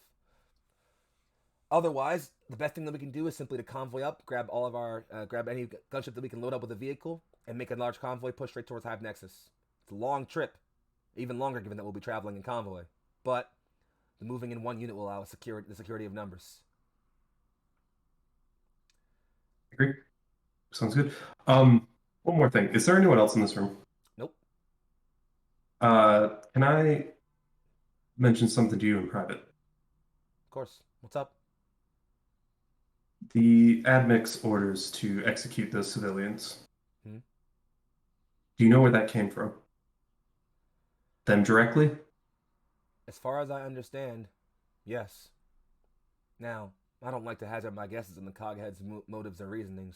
Far be it from me to question how they were operating as far as their machine god and strange cult, but if I was to hazard a guess, it seems like whatever thing they had you guys grab out of there was so important they couldn't let anyone who saw it get away. It is odd. Our AdMech tech priest that we sent with us, Ziggy88, Ziggurat88, he dealt with the civilians, but not by killing them. I'd assumed as much personally.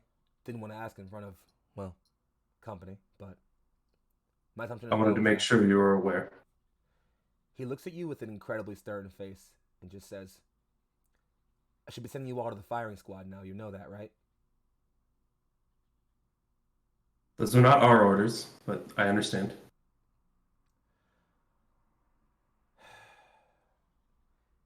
There are civilians. Sorry, he kind of takes a really, really long, deep breath and just says, the Guard is made up of soldiers. The Imperium is made of people. We have to remember that. I do. The civilians were worshippers of our faith and not joined with the separatists. The lines are always messy in wars like this. If you ask me, we could grab 100 enemy combatants and ask them what it is they believe in. We'd have a non-zero number that still think that they're following the right faith. It's true, but then what of the support that you've taken from the militia?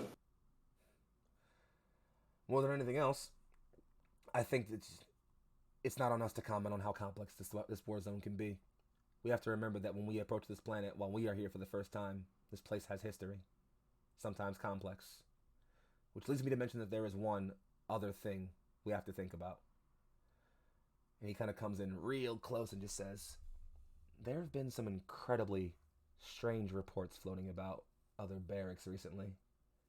Small stuff, nothing I can trace to yet, but other commanders feeling like they're being followed or watched. Small incidences of soldiers gone missing in the field. First, it just seems like happenstance, but I'm a paranoid man. What do you suspect? Nothing, so far. Perhaps I'm just being a little too, I don't know, pattern-seeking. Quirk of the human. Surely you must suspect something. The Inquisition? Certainly a possibility. And if that is the truth, then I think it's best we don't do any digging into it right now, lest we end up disappearing next. But be vigilant, more than anything else. You're a young gun, Farrakoli, but I see potential in you. I'm trusting you to keep your eye on this for now. I appreciate it. You're dismissed. I'll keep my eye on it. Thank you. And yeah, as that you are passed off to go handle whatever you'd like to go do, let's, you know what? I think we're at a pretty good spot. Let's go ahead and grab a break. How's that sound, guys? We feeling a little breaky right now? Feeling a little break? Sure. Coolio. Great. So we're gonna grab a break. And first off, also hi to everybody who's new. By the way, we got like new people in chat who I didn't even know. Hi, people. What's up, babies? Hi, new friends. But we're gonna grab a quick break, and when we return, we'll tap back in with our lovely soldiers and see what they're getting into on their month off. See you guys in a little bit. All right. Love you, babies. Bye.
And we're back. What up, everybody? You miss us? It's us again. Maybe. We're here. Back with In His Divine Name. Our soldiers, our loyal guardsmen, have been debriefed. They have come down off of what was certainly a difficult mission. And now have time to themselves. I believe it is currently Taman and Kieran are currently in the medical base getting themselves patched up. Marius, Ziggy, and Lenora, you guys can do whatever you need to. Let's just go ahead and we'll do this kind of like a one at a time sort of thing. What happens if I don't get myself patched up? You don't want to get patched up at all? No, I have What 3 wounds. If I don't do anything, what happens? You just keep 3 wounds. You just Okay. have 3 wounds until you don't have 3 wounds anymore. Okay, they don't get like worse. Wound And, like, deferred. It's not how Does it that works. rot? Does it rot in the sun? You just get septic. Yes. Congrats. Yes, it Yeah. I don't. I mean, you might get like scurvy or something. Like, I could be pretty Oh bad. my god. But like, I don't know, man. I got nothing for you. If you don't want to get patched up, then just don't. Like, it's your call. You live your life. You do you, boo boo. You do you. unless someone forced him to, I don't know that he would. Well, your medic is currently Soldier getting on. as well, so you have a while before you get yelled at about that. I think so. He probably. Although your comrade might say something. True. Remus would probably be like, "Hey, that doesn't look good. You probably want to get that taken care of. We need you out at full operating capacity to, yell at people and shoot enemies who are running." He probably gets it taken care of eventually, though. Yeah, it's a good idea. Septic wounds unlocked. Father Nurgle is proud. God damn it. I can't. Yeah. Are you turning to chaos? What? No, never. I mean, The Inquisition would like to know your location. already disobeyed orders at least once. Yeah, the Inquisition is no longer asking. At least Those were one. my orders. It begins with a single doubt. Anyway, yeah. So I guess we can just like one at a time it, and I'm not even gonna like give you guys a specific order to do this in. Anybody who wants to, just like one at a time, or if you want to be with someone, like doing something with someone else, you can feel free to ask that player. And just as I often say when I give my players control of the thing, the scene is yours. Well, if no one else is going to go first. So he probably spends about a week, probably less. He just it's only a chainsword wound from a You might even say it's crazed just a flesh wound. dude. It's just a flesh wound. Flesh He's wound. had it worse. Literally. So he'll get patched up, but he's definitely gonna go check in on Flint and see how he's doing it first thing once he's released from immediate care. So it's been about a week, and so you slide on over. And the medical bays are a pretty wide facility. They're mostly kind of separated by kind of like wound intensity. There's different sort of care rooms for different intensities of wound. So you step through, kind of just like checking on having from like your lightly wounded area to like the slightly more severe area to the heavily wounded area. Then there's the just beyond that, there's like a sealed door where it's like we probably can't save these people area. But thankfully Flint's not in there. He's in the area just before that, the critically wounded area. And so you come on over to his sort of bed area. There's a curtain around it, which you kind of just pull back a little bit, and he's kind of just laying there. There's sort of just like a vid screen just playing some random just war propaganda videos of just like guard soldiers holding the line valiantly, explosions in the distance, swelling imperial music in the background, all the waving guard banners, all the good shit. He's kind of just like sitting there watching that, and he's just like, these never get old. No, I can't say they do.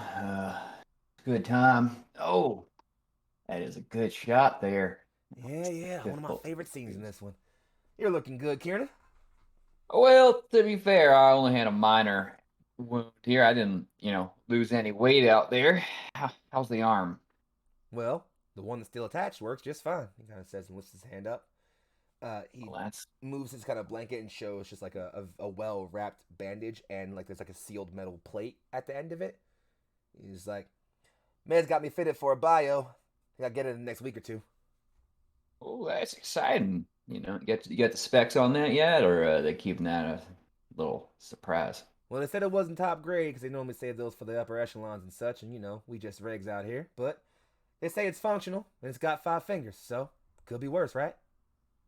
Could certainly be worse. I mean, you saw some of those those cogheads, you know. Not gonna lie. Thought they'd serve it to me for a minute. I wouldn't let them do that. Your brain's too important to this whole operation. Much appreciated. How you holding up?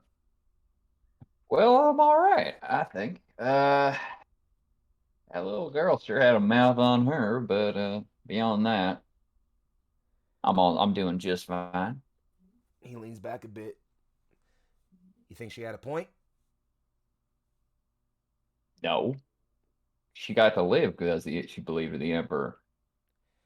Yeah. Her dad decided to go heretic. Sorry, your pops picked the wrong side. Yeah. Guess it's that simple, huh? It's gotta be. Yeah.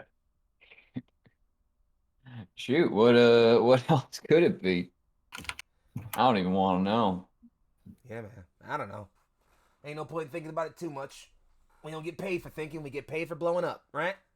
Yeah, that is indeed what they pay us for, or at least pay the two of us for. Can't say much about the rest, so Well, haven't that's done certainly much what they blowing pay up. me for, he says. He kind of just comes forward with a big smirk on his face. You, however, what is it? You getting stipends for charming over all the ladies around here? Oh, well, it's good to have a side gig.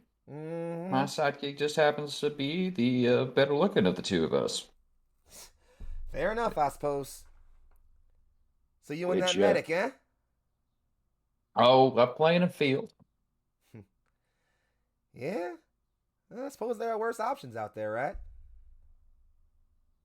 Hey, you never know when you're gonna go. We're carrying around enough explosives that I'm likely to come back with a whole lot less than just missing an arm most times you step out there, so why not? Well, frankly, I think the ladies will like the chrome once I get it. Oh, get some options. You know, a little shiny. Gotta flash a little bit here or there. A Any little case. shiny, little automated. Any case, as your firing man, I'm obligated to let you know that your emotional state is incredibly important to how efficiently we blow things up. Meaning, either keep your head in the game or keep it in your pants, please. Oh, I could do both. I have my doubts for some reason. I'm gonna keep them all alive as best I can. I'll keep myself alive and blowing everything else up in the meantime. Yeah, fair enough. Well, I'm gonna grab a little bit of shut eye, see if I can recover a little bit. If you're sleeping in Yeah, your well, own bed this evening, get some rest. I think I will be doing that just fine. Thank you. I don't move that fast. Thank you. That's great. Anybody joining you? Who knows? It's a long day. Just saying. I'm here for another week or two, but when I get back, I expect my bed to still be clean, yeah? I won't touch it. Look, I got both my hands up. That's how you know I'm honest. Asshole. Flint went from saying not a damn word to giving Being the him most so talkative much person. shit. Sometimes losing an arm so good. changes a man, alright? It made him really reevaluate this whole friendship. This whole the Also, man could have it's died, the all two right? of He's us. going through This some is things. the two of us. They're having some camaraderie here. Yeah, it's like he's not gonna talk to you guys, but he'll talk to me. It's Yeah, fine. The right arm is where the speech suppression They're gland fucking is. boom buddies. Mm-hmm. Exactly. God, boom buddies. That was a crazy night in the Skull Virginium. The boom buddies. Love it. Anyway, yeah, he'll be on his way after that. Fair enough. What are the rest of you up to? So, Taven is probably actually going to be working with Benin a fair bit over the month. This is how I'm going to flavor some of the advancements I got with last 2 sessions EXP actually, because I forgot to assign 2 sessions worth of it. I ended up getting the comrade advancement, so Medicae Auxilia as well as field treatment. So just really working with Benin on how to take instructions, what various equipment means, terminology that is hard to pick up on the fly, that kind of thing. Just so like he's really like on his game to assist me with things in more dire situations. And yeah, and Ben's kind of just like, very well studious, just sitting around and kind of just like taking notes and recalling field terminology. I imagine after you're both patched up, you probably spend some time in the medical wards helping out some of the more wounded soldiers. Exactly, Yeah. and like honestly, towards the end, just kind of sitting back and watching what he does, just kind of letting him kind of take the front wheel on something. To see, he starts doing fine after a while. The first like couple operations and stuff, he's just like, "What the fuck am I doing?" But he gets there eventually. After a while, he probably gets a bit more comfortable with it. And I'd say it's probably on like that second or third week after about working on this for a while. When the two of you are working on a soldier, you put him under anesthetics. They're patching up an open stomach rupture from some auto gun wounds. He's working on it very, very simply. You kind of see a very, very slow art form to it. He's definitely gotten much more comfortable with the sutures in this time. And there's a bit of a quiet kind of just watching him. He just says, when there isn't the haze of battle and bullets flying around you, it's rather easy to focus on this. That it is. Although, unfortunately, the field is not as clean as in here. That's true. Wish it was. You just kind of have to make your own peace while you're centering in the field. That's what I do, at least. We've certainly seen a great deal these past few missions. Are you doing all right? I think I am. That kid being shot was a lot, but I understand the reasoning. Our sergeant's methods can be a bit brutal at times, I think. I don't speak on such things as I understand the necessity of our cause, but I am in agreement with you. It was a lot to watch that child die. It's a lot. It sucks, but you are correct in that we don't necessarily have time for distractions. So it's best that, especially in moments like these, he says as he's focusing on his sutures, we remain focused on the task at hand. No time for... And he kind of just like looks up at you, and no longer having his helmet on, you see Ben is just like very, very just rugged face, off of this very, very kind of just Cheshire smirk. Just no time for outside distractions. Yes. perhaps. Though I wouldn't say this is too far outside of everything else. It's on our team, Also, you might want to double knot that. Of course, yes. And he kind of stops and starts to focus back. Just there's a bit of quiet. He's a good man. Eccentric, but a good man. I agree. Like I said before, you just kind of look at him and ask what happened. Madam, of all the places I could get put in the Medicaid, I am proud to serve at your side. And of all the things about you that make that so, there is one above all others that I think marks the most defining trait in which I enjoy serving at your side. You've always been fond of finding the ones you can fix.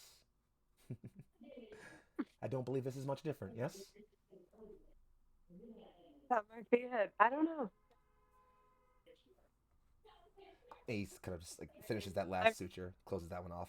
It says, just with a snip, I've teased you enough. This one looks alright for now. Do you want to take the next one as I grab a quick meal? Notes. He kind of starts to leave. Just one last thing. If I could try to offer you some reciprocal advice, given all the help you've given over the past few weeks. Ours is a brutal task. Many don't survive long out here. Take what you can find while it's in front of you.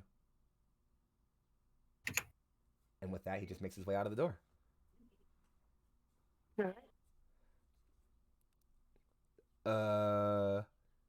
Yeah. Anybody else? What else are we up to? This is in this few weeks of time we have to just hang out. Who else wants to stir the pot? I'll take a quick. I got three things I want to do. Hit me.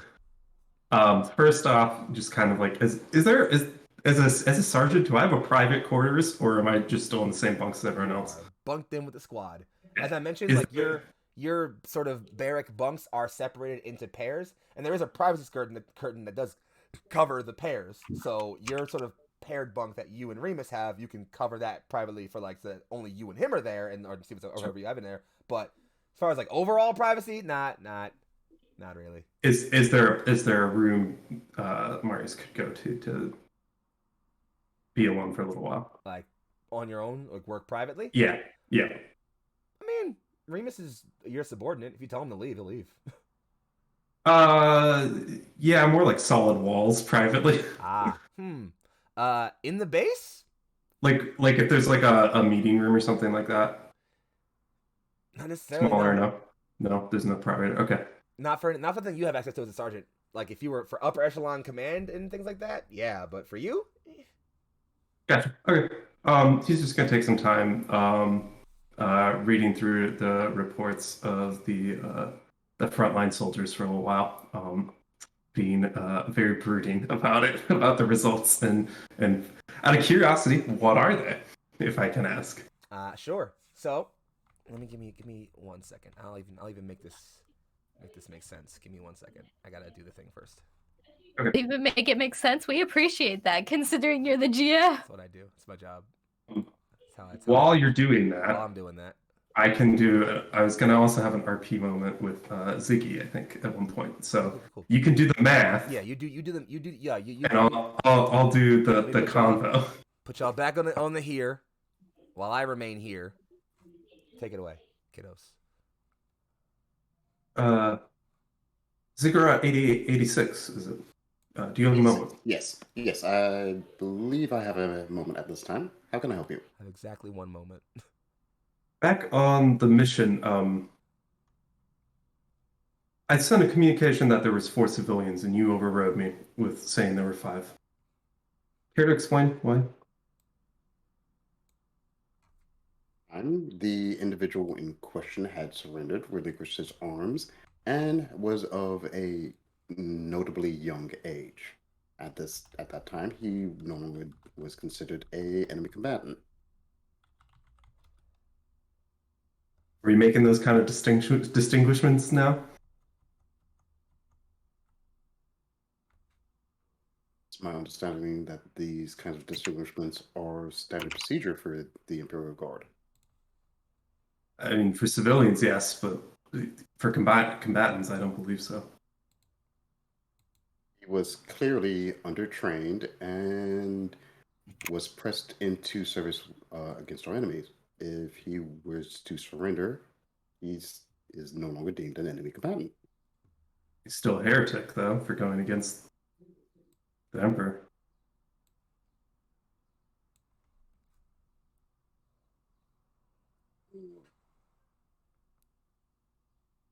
That is Very well. correct. However, You also disobeyed an order from your command. I find that a little odd.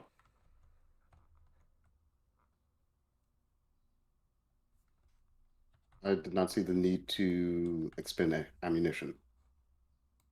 I saw a logical reason to not do so. Man seemed to think it was important that what was found there was kept secret. As an admic, I expect you to follow their commands. I'm surprised that you don't.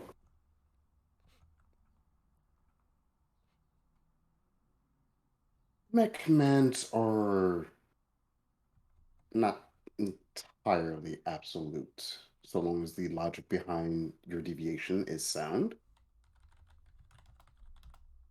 And as such, the individuals in question had no idea what they were next to. So long as they are not informed of the importance of that item, I don't see any reason why anyone would be interested in their knowledge. That, very well. I guess that answers my question, but that priest that came in, do you know him? Because he was the one who gave the order. If you Not personally, no. However, his credentials were sound. if he sends you another order, will you follow it the same way? So, as the logic of the order is sound in the given situation, yes. And if I give you an order, will you follow it the same way?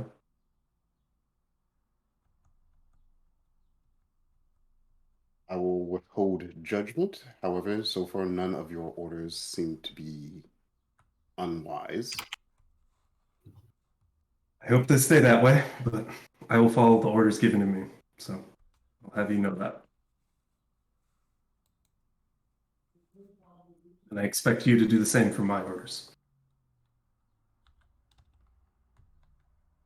Well,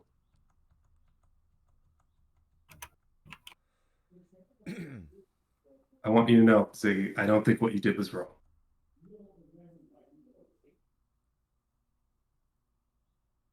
thank you.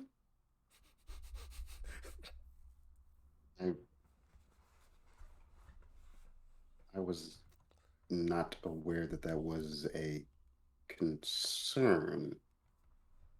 I thought this was a discussion of morality of orders, not morality in general. It was, but I just wanted to make sure you understood where I stand. If you're part of my squad, I want to make sure you are part of my squad. That offers protection, but it also requires that we work together and we cover each other. And if you're willing to do that, then you're welcome to stay.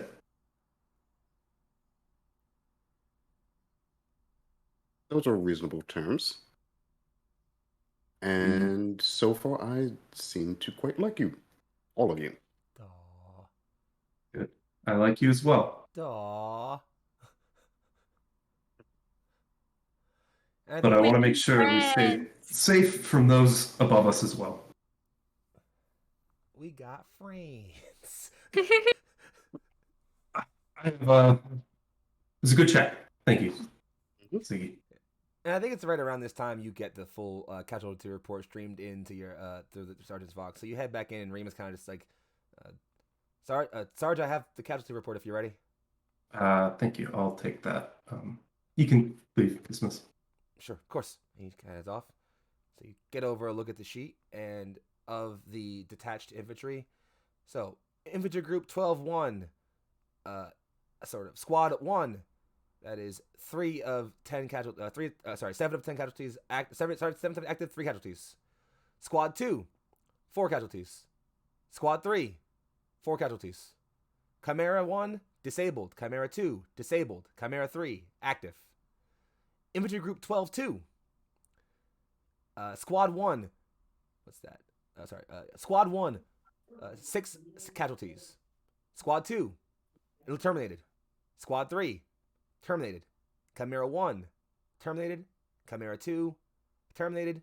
Chimera 3, terminated.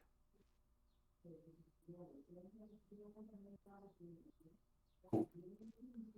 What does a normal squad consist of? 10 men. Okay.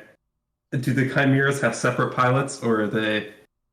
Yeah, they have separate pilots. Yeah, they're not attached to the squad. They're not counted in the squad. Yep. How many? Do you know how many that is? Is that 2? Each? How many men per Chimera? No. Pilot, co-pilot, 2. Well, 2. pilot, Okay, gunner. that's what I figured. Cool. So, Were there with the Deliverance 3 going down? Were there any other ships that went down in the operation? 1 or 2 other Valkyrie, or there were 2 Vulture gunships from a separate air wing that went down to anti-air fire in a separate mission. But that wasn't a separate mission. Amongst your flight, Deliverance 1 and 3, Deliverance 1 and 2 made it back. Deliverance 2 and 4 made it back perfectly. 4. Yeah. Okay. Cool. And then were there any? You said there were the other 2 teams said there were casualties among theirs, but they were minimal. Do we know what those numbers were? Of the, let's see. Let me look at the overlay one more time. He's keeping a count. I don't know if we need to go through the numbers. He's keeping count, and he's very concerned Eagle about Wing. the numbers. You can kind of get a bit more direct intonation on these because they're directly from your company. So from the Bravehearts, it was 1 killed, 1 wounded, and then from the Eagle Wing, it was 2 killed, 1 wounded.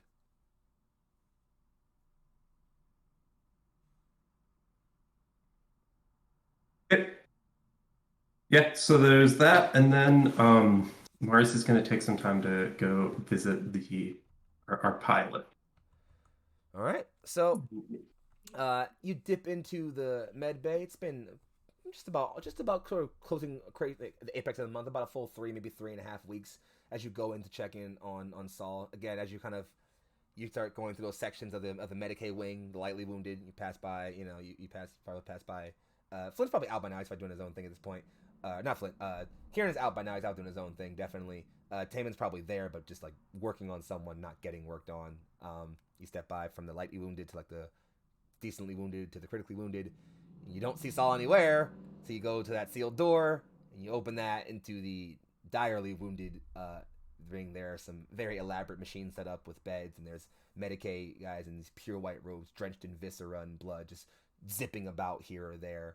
But off to the side, there is one sort of, and there's sort of, these rooms are kind of all separated, and there's sort of like a viewing area, an observation sort of wing where you kind of are sort of brought through to, and there's sort of like a sort of a wide pane of glass, separating a room wherein like he kind of is just laying there. There are some medical arms kind of working on different parts of him, singeing flesh, suturing, peeling off grafts, things like that.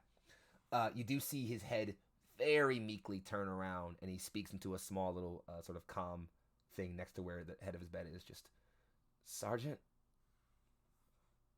So, how you doing? Not dead, right? Right. You're gonna pull through this. How's everyone else doing? They all made it. They're all fine. Good. I'd feel bad if one of you got killed on my watch. Wasn't your watch. I could have stayed on wing, gave y'all Overwatch cover, done something better than just getting shot down. You tried to follow my orders. That's why you got shot down. It's all right. You think they'll give me my wings back? I'm sure they will. After you get through this. He kind of just like looks back up at the sort of ceiling and says, I hate being on the ground. And then he closes his eyes, and you can kind of see the things indicating his consciousness, indicate that he's kind of dipping back into a bit of unconsciousness.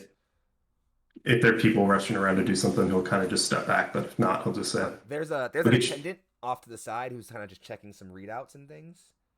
And he just kind of looks over you and says, he's falling back into unconsciousness.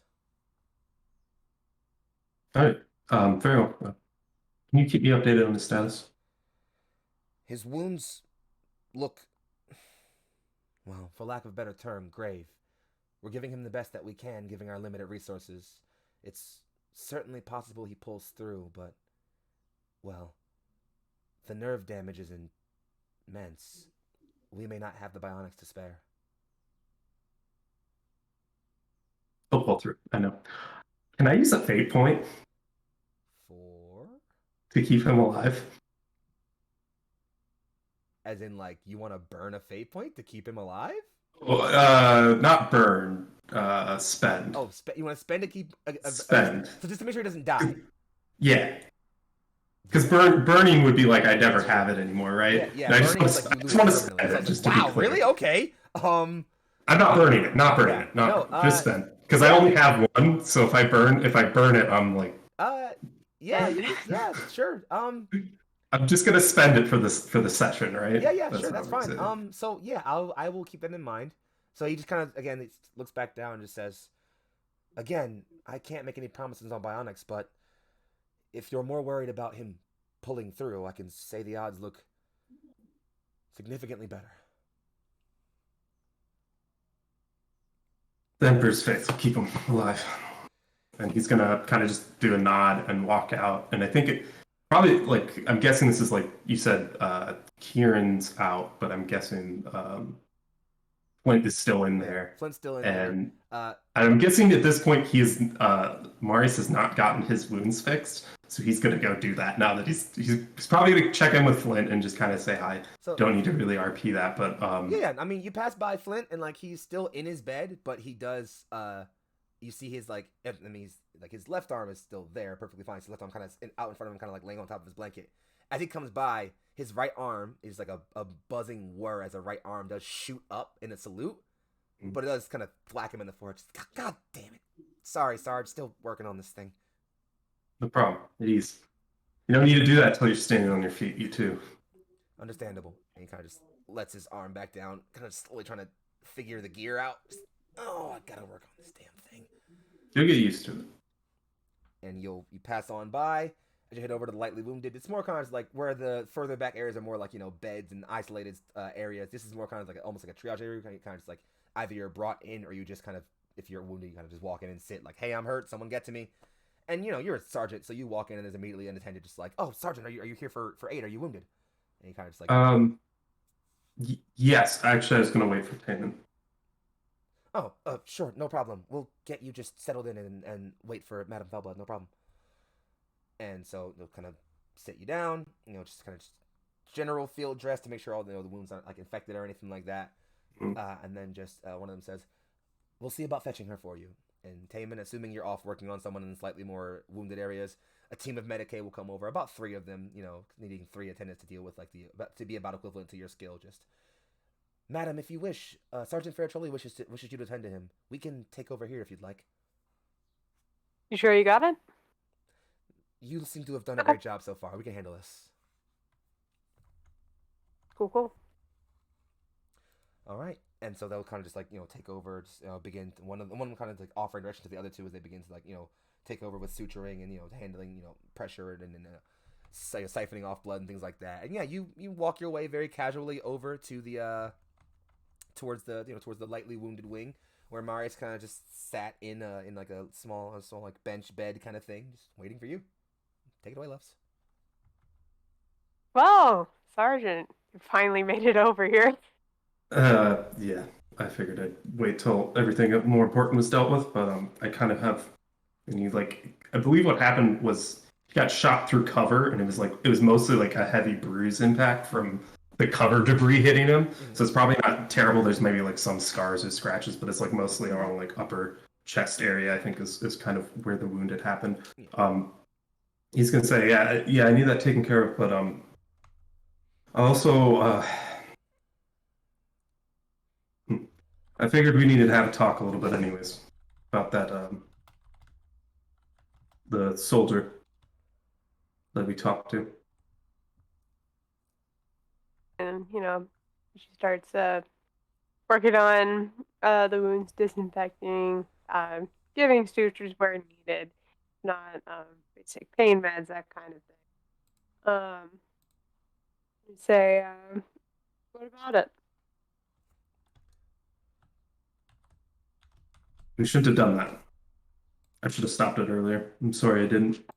Made it harder.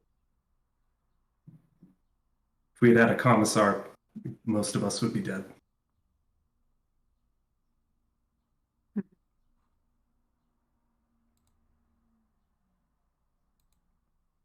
I thought he would speak his heresies and we could be over with it easily, conscience clear.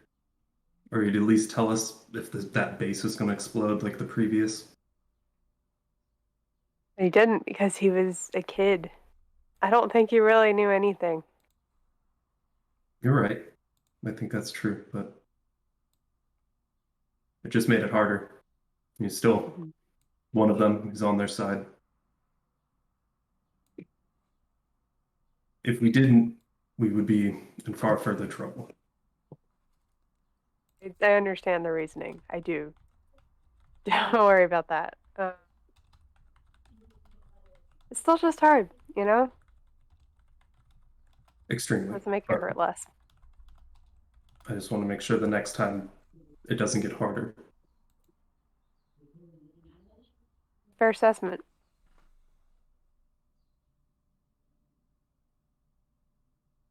make it clear for the next time. But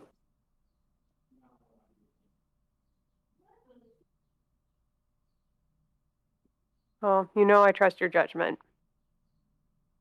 It I was appreciate just it. it was a tough call to make in the blink of a second, seeing that helmet come off. Yes, it was.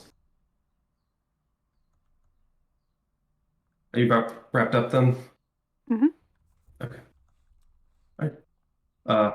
Thank you. Yeah. I think we have some drills and some reconvening with the rest of the squad in a little bit. We'll see them.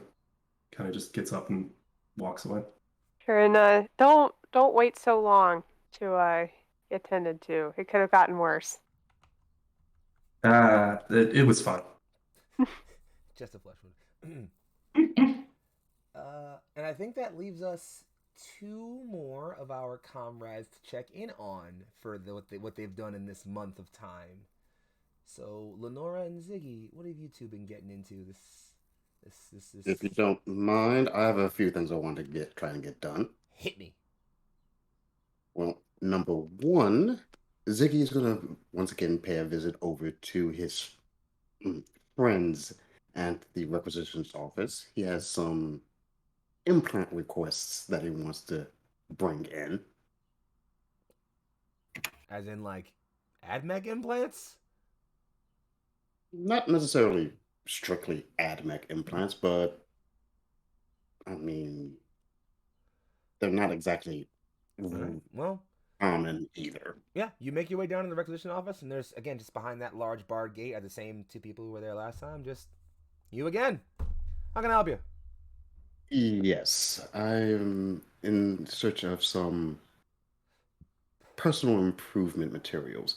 I would like to put in a request for a set of Luminian capacitors if we are able to get those.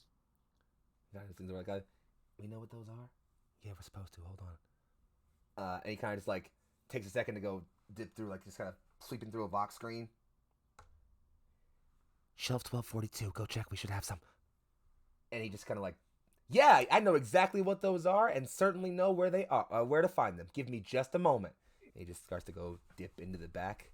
I don't think you even have to roll anything for that, right? You don't have to roll. You have to roll requisition for that. They're not strictly AdMech, but Yeah, because they're not. I don't because like the ruling for getting augmetics is kind of weird. I don't know if you still have to requisition them like you do other kinds of gear. So I have a still would be rarity like rating. Hmm? They do have a rarity rating, so I imagine so. Yeah, I think you do still have to roll requisition for them. Yeah. Yeah. Give me a second. Let's see. And the fact of the matter is they're very rare, so that's gonna be a problem. What was the requisition rules again? Or what was it based off of? Give me just a moment, and I will tell you exactly that. Logistics. Don't break. Okay, cool. We got it. So, if you're going for, as you are, okay. So let's see. You start off with the base Logi rating of 10 by default, and then you are, let's see, difficulty by number of troops. You're going for a very rare item. Yeah, it's a very rare item. There are multiple regiments who are deployed, so that's only minus 20 at hard.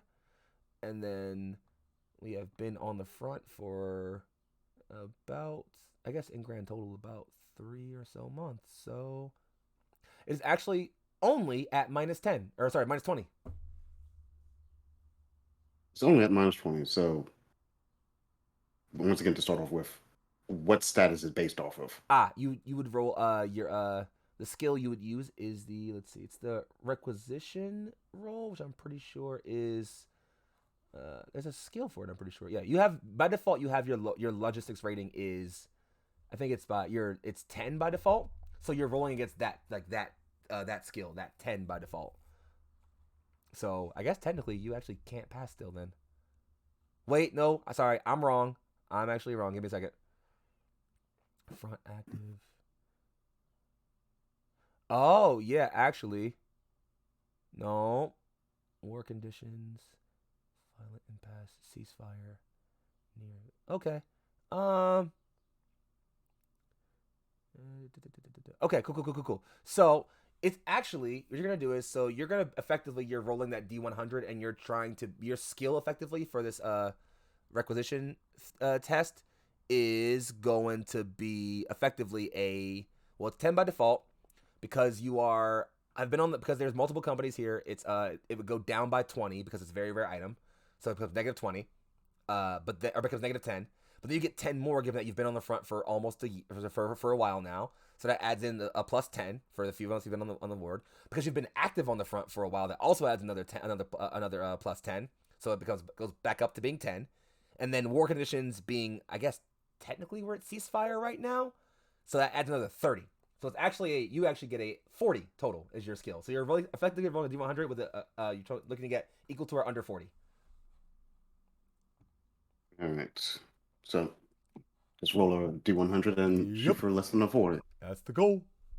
All right. That's doable. Oh, so close. Tragic. Shame.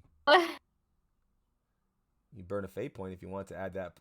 You can burn the fate point. And so here's what I'm going to do for the sake of saving my sanity. When you use a fate point, or not burn a fate point, when you use a fate point to get a reroll, you can do one of two things. You can either use that, count that as a reroll, or just add a plus, I said like a plus, like I don't know, 20 to like what you're already rolling to represent like you just kind of trying a little bit harder. So if you want to use the fate point, that's a pass. All right. I'll take that, and I'll get my capacitors, and I will to preserve the already going narrative of them actually having it. Mm-hmm. And yeah. So you know, you kind of just like they kind of pull back for a bit. He brings back a huge box, which he then opens and just is full of random techie bits, and he's like, "One of those is in here, right? Yeah." And then you kind of look down and you kind of dig through the box a bit, and eventually you're like, "Yeah, that's it right there, actually." And he's like, "Yeah, see, told you we had some. I knew exactly what they were. No problem. Here you go." Right. Was there anything else? Thank you. Not at this time. I may be coming back later. Fantastic. He kind of just closes that box up and goes to shuffle it back towards the rear. Okay, so Ziggy is now off to the medical bay because he's going to need some help getting these things installed. Okay. Yeah. Which means, hey, we're going to talk to our local medic. Making more friends. Friends! Yeah. We love friends. So yeah, Ziggy just walks right on into the medical wards. Doesn't even bother asking anybody, just walks right up to Taman. And is like, hi, I need your help. Depending on what, like, she just, look how, with your, I was like, I can try to help, what do you need? I need a medical professional to aid me in installing a set of new implants. What kind? Capacitors. When properly installed, they will allow me to recharge various equipment, including last packs. Ooh, that's interesting. Where did you get those? Surprisingly enough, they were in the requisition office. You never know what they have back there. They got all kinds of wild shit. I mean, I don't know. I'm not one to judge. Should just ask them for the artifact. I don't know. But sure, I could help with that. Is there something I have to roll, GM? Typically, if the facility is advanced enough, it is automatic.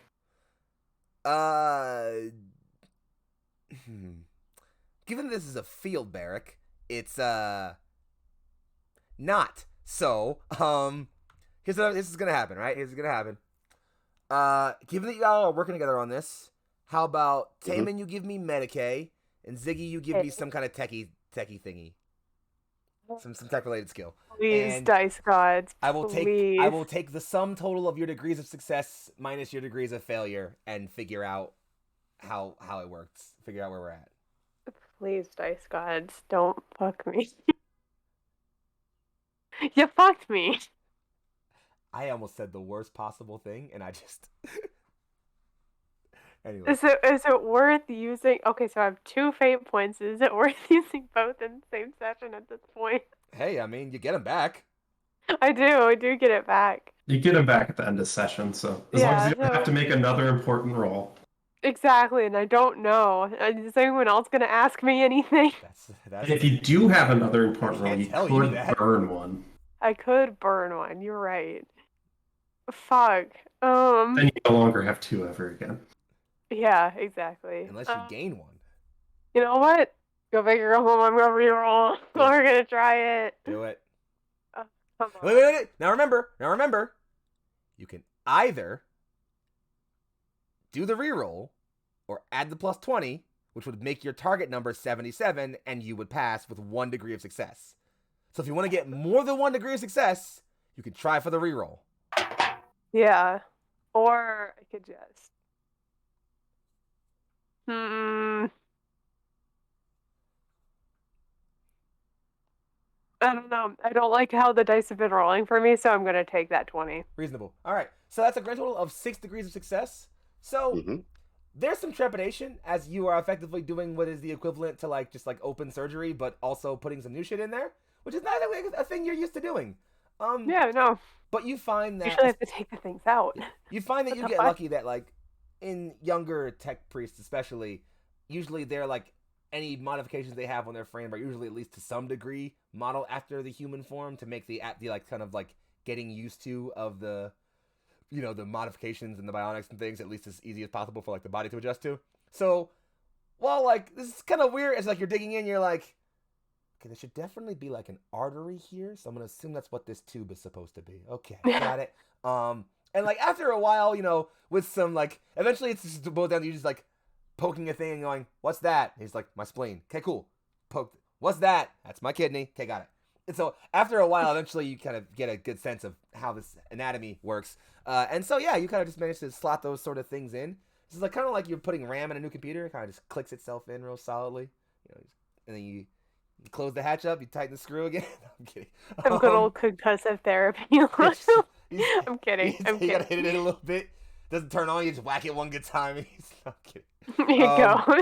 Yeah, no, effectively, Ziggy, yeah, those implants are all functional now. You're good to go. Your system, your internal system kind of starts to reboot for a bit, and it's interpolating new software or new hardware data. It's activated, and you're like, okay, cool, it's functional now. Seems good.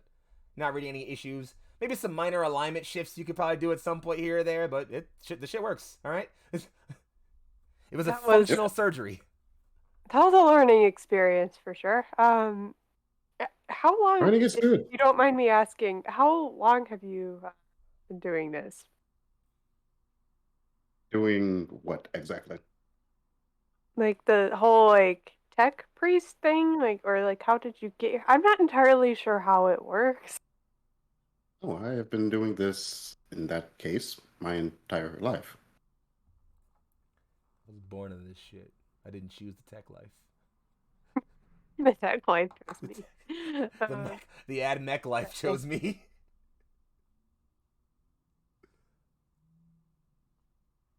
Well, interesting. Oh, yes, if you have any questions, feel free to ask. I'm happy to answer them. For sure. And we said this before, but now that we've gone on a mission, welcome to the squad. Aww. I feel welcomed. Thank you. Aww. Yeah, we're just gonna make it harder and harder for you to kill these characters. Guys, stop. I'm supposed to be murdering your characters. Stop making them so likable. We talked about this, guys. Come on. It's not fair. We had this discussion already. All right. And with that, we have exactly one party member left to check in. Or, sorry, was that going to do, Zig?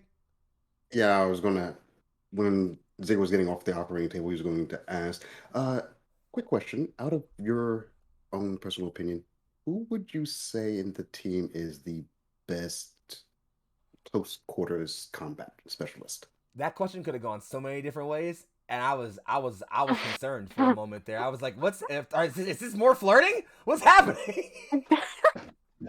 It could Yeah, still we're be. making it a dating sim, okay? We're going to become a wonderful OnlyWar polycule, okay? It's gonna happen. Every went a lot squad's a romantic I guess polycule, there ways let's isn't on be just this. only honest. war then, huh? Mm. The real war It's was the still poly it's you it's formed still along the way. it's Hey, still a hey. thing.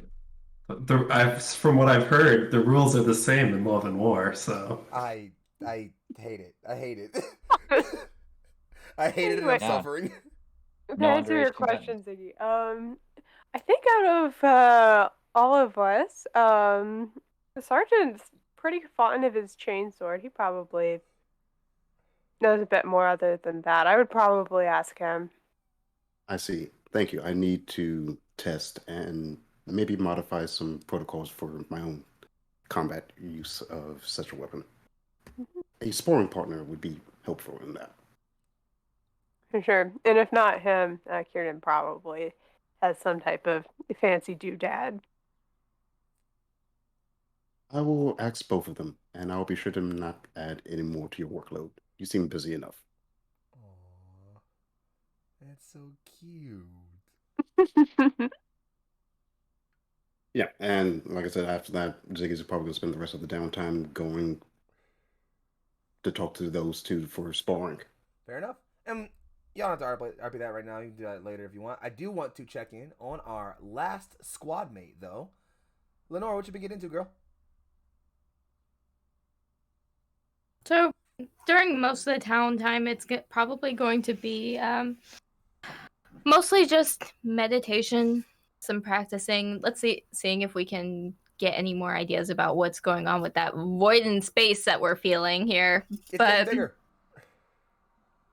But probably relatively early on, once they get a moment actually to themselves after all the debriefing and everyone's off doing their own thing, pulling Phaedra aside and having that conversation about what her theories are. So, you go. Are you going to see Phaedra? Is that the game plan here? Or are you waiting for her to like come meet up with you? I'm gonna go find her. Cool. So, start digging around the barracks for a little bit.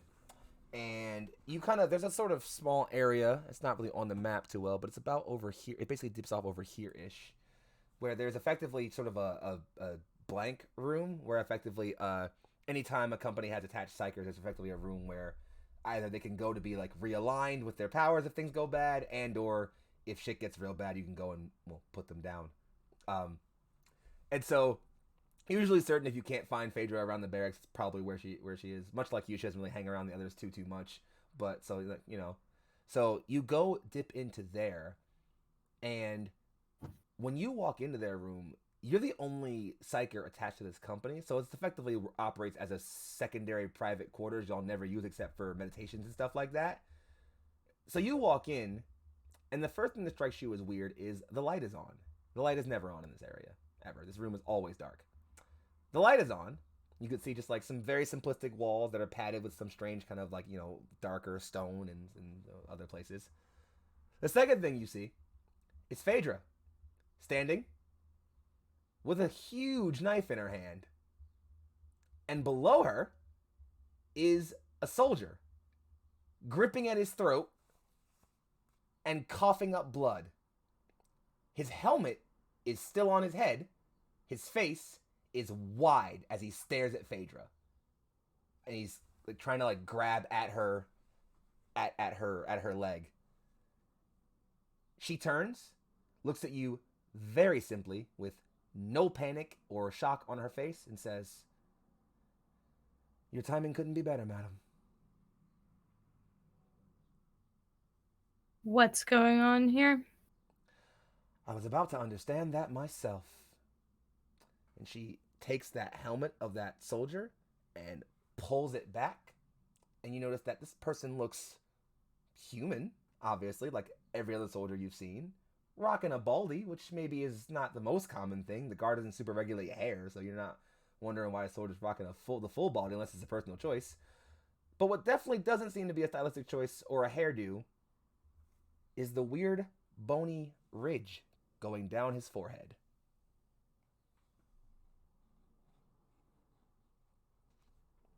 And Phaedra just says, I despise being so correct.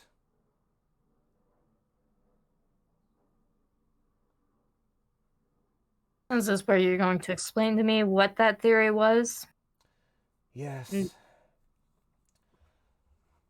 The Imperium is no stranger to its cancers. The heretic, the mutant, the unbeliever. There are those who turn to foulest other things when the Emperor's light, when they consider it forsaken them. In many instances, these esoteric worships turn to strange, outer-worldly things. These cults, for lack of a better term, operate all throughout the Imperium.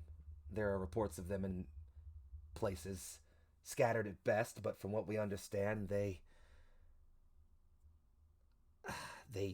worship some foul outer thing, some shadow in the warp, some god they claim will bring vindication upon them if they overthrow the yoke of imperial servitude. From what I understand, she looks around quickly. They plant themselves in places for generations. Imperial nobility, reputable houses, rogue traders, guard regiments. They place themselves in these positions and wait, generation after generation, prepping and planning until the moment comes. I believe you are experiencing a cult uprising on this planet. And I wish that were the worst of it. For the god that they worship, the thing they believe will bring them their salvation, is a disgusting xeno species we call the Tyrannid.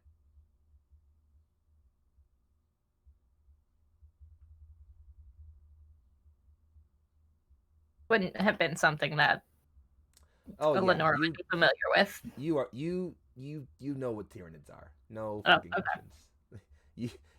You Okay. read the pamphlets. You might not know specifically what they are like, but you've seen the pamphlets of weird, scary bug dinosaur thing aliens, and you're like, okay, no, I'm good.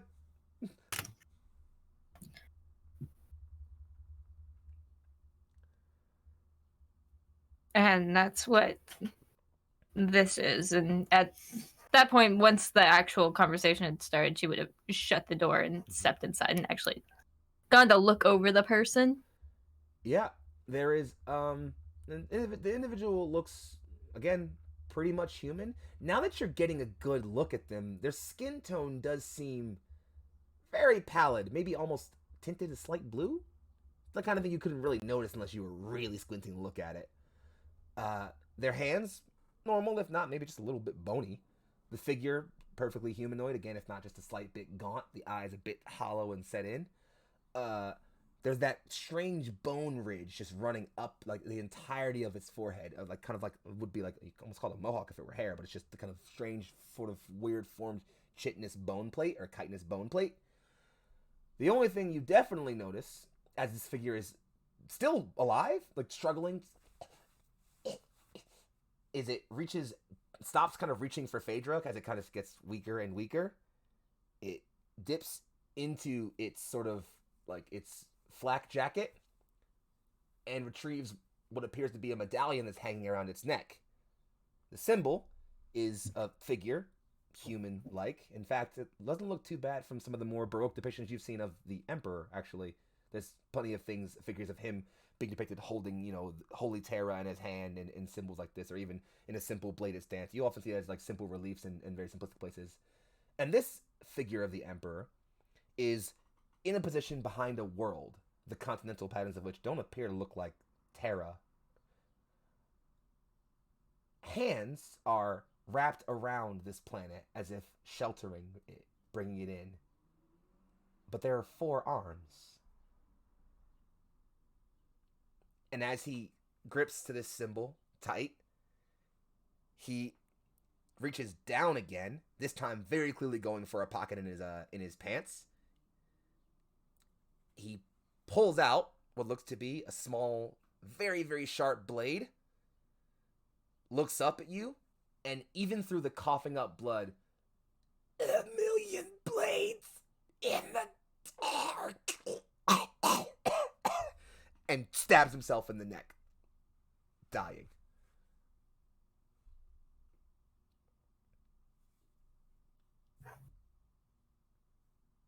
Well, that saves me the trouble of burning him. Phaedra just looks up and says, I still would. Yes. Probably. She turns and looks at you very seriously and says, Madam, understand that I do not know how deep this threat may go. While protocol would dictate reporting this to superior officers for the sake of, well, rendering judgment, it is certainly not an impossibility that doing so would just find us the ire of this insurrection, as it were. For now, given what little we know, maybe it be best we act as if we are unaware.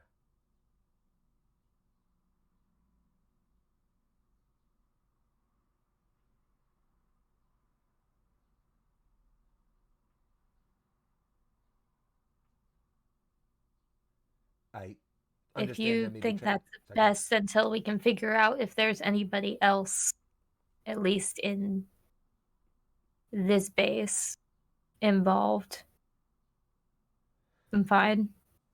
At this point, I just do not wish to wake up to you with a blade in your neck. And as it stands now, no one in this base is free from suspicion but you. You should tell no one of this. Even the sergeant.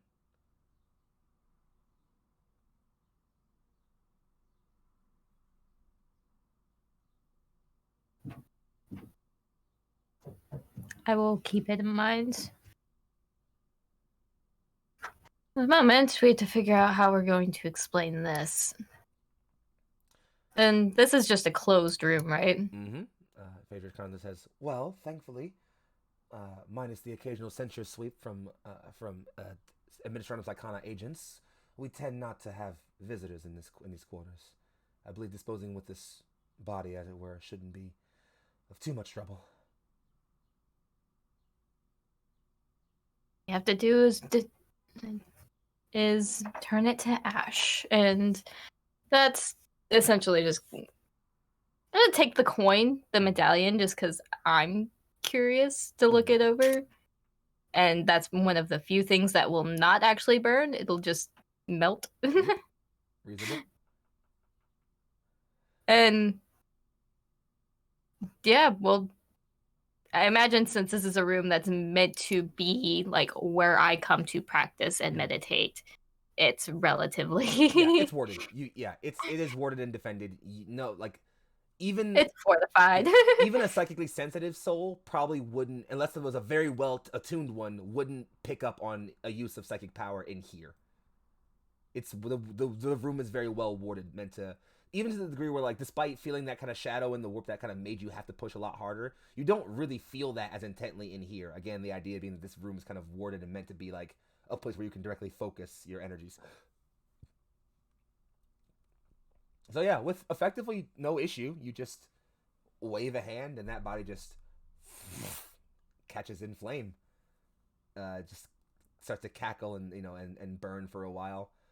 Phaedra steps back and just says, we should best leave before the smell fills this place. We have to leave the room sealed. She nods and steps out, quickly shutting the door behind them, and then just walks away. Yeah. She walks just right behind you, her hands kind of just folded tightly. You do see that she very, very slowly kind of relaxes a bit from the slightly tense stance she has. And she kind of just coughs into her hand a bit and just from behind you just says, well, that Lapata boy certainly seems interested in you.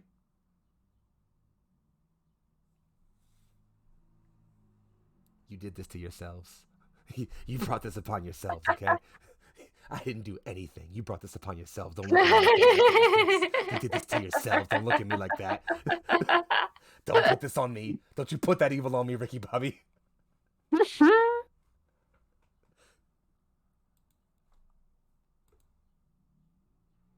Kieran, Mayhap he's just being flirty or anything, but well, I don't know. Just making conversation. Apologies. From what I've gathered, he seems to talk like that with everyone. He could just be a man.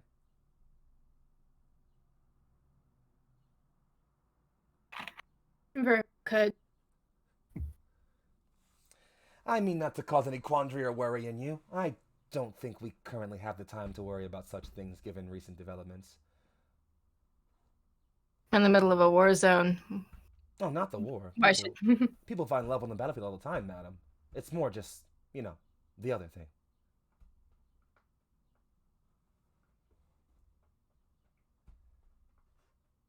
I'm well aware, but we're in the middle of a hallway. That's reasonable.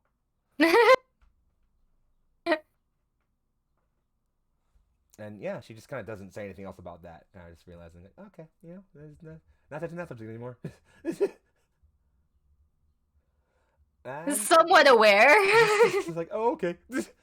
All right. And I suppose with all of that sort of resolved, is there anything else critically important anyone wants to have done as time passes? It's been about a solid month or so of time, just hanging out at the barracks, working on your things, getting yourselves patched up.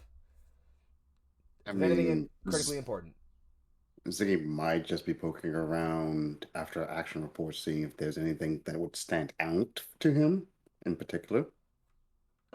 Nothing too urgent, except that you definitely probably also notice, and again, as someone who works in binary and definitely easily recognize patterns, there does seem to be a weird, interesting thing where, like, amongst some of the squads that are returning from combat, a lot of the casualty rates seem to be amongst, like, higher ranking members. Like, it's like, oh, this whole squad got back except their sergeant. Oh, this whole squad got back except their sergeant and second in command. Oh, this whole squad got back except their sergeant, second in command, and corporal somehow. Yeah. That is unusual. I'm going to note that. But yeah, okay. Yeah, that's all I got. Question. Mm-hmm. Are we, maybe this is like good a little bit. I have an idea. So if we are getting XP enough, there may be a chance I'm bringing an extra person into the squad, and we might want to deal with that in the time. But we could deal with that next time if we need to. Yeah, we can deal with that. We'll probably settle that for next session. Don't worry too much about that. Okay. Kieran, I see your head up. You're muted. You're muted, boss. I don't hear you. I'm muted. I need my explosives, please, sir. All right, what you getting? You're just restocking on things, or what's? I'm trying to restock my grenade, my 2 frag grenades, a smoke grenade, and then I got some. I gotta make, I guess, 2 rare rolls. One is for my crack grenades, and one is for my rocket launch, my frag rocket. What's the rarity rating on your grenades? The crack is rare. My frag and smoke are common. And then the rocket launcher frag grenade is rare / average. Okay. Yeah, go ahead and make I guess, yeah, so you can make those rolls separately. You can go ahead and start with so for the common grenades, it would be, you're about to start off at 10 plus 20 plus 10 plus 0 plus 30. So yeah, you're gonna roll a D100. You're looking for under a 70 here. 37. You got them. They no problem. You walk over. It's like this, just like. In fact, you don't even really have to go like it's like the rec room. You just walk into the armory, and there just like are some open crates of grenades, and you're just like, boop, boop, boop. Thank you. Just casually having a few. Miss those, and then go ahead and roll again for the basket. If you're going for the, I guess we'll take average for the frag grenade. I don't know why it would be rare right now to get a rocket launcher frag. That's gonna be rolling again. This time we're looking for under a 60. 96. Unfortunate. Oof, unfortunate. So yeah, they're short on those right now. Heavy anti-vehicle fighting in another zone, kind of consuming a lot of the frag launchers. You want to use that fate point? No. We'll save that for the crack grenade roll. Go for it. This time you're looking for a looking for under a 40. 17. Nailed it. We got cracked just- again. you go and pick up those frag grenades. You kind of fuck up a little bit. The crate falls over, and you're like, oh shit, look away. And then you look back, right into that, crate of frag grenades, and you're just like, grab a couple of those, and you're You like, just okay. roll punch to take load all 4 up onto my equipment Yeah, just. and just Oh like. no! Someone should clean up these grenades that fell over. Dips off running. Shit. Like stop outside, just kind of like You run back in the barracks, like your flak jacket's all big and heavy. Flint just looks up at you, just like, yeah, I know that look. What do you got? They had crack grenades. They had crack grenades. They had crack grenades. We are back in business. Bless the goddamn emperor. Oh, and all his Primarchs. Oh, we are being smiled on today, my friend. It's beautiful. Put here. Providence, Here, I let's tell put you. these. Let's put. No frag launcher, so we only got that crack launcher. We'll have to save that for something special. We'll snag one off a heretic, yeah? Oh well, we'll see. Get lucky. If they keep fire, if he's sending all the good stuff at us, then certainly. Well, then may we keep the emperor's favor, yeah? Mm-hmm. Agreed. Anything anybody else want to take care of in this time? You had a follow-up combo, Meg, I right? did have a follow-up combo. Hit it. And it's obviously with me. No. At some point, maybe, but that's not the combo that I had in mind. Combo follow-ups can be followed up on. Combo follow-ups can be followed up on. So probably a few days later, just I imagine they're back in that room after kind of cleaning up this pile of ash that they now have. It just swept it into the fucking grates or something. But it swept into the grates, hit the coin, I don't know. After one of the days just spent meditating afterwards, breaking the meditation and just asking with their eyes closed to Phaedra, how did you figure out that one was a oh shit, how do you say it again? Starts with a T. A cultist? The what? A gene stealer cultist? Or a hybrid? Yes, Whatever it is? that guy. Yeah. The gene stealer. Yeah. She looks up at you and just, I didn't. He came in here and tried to kill me.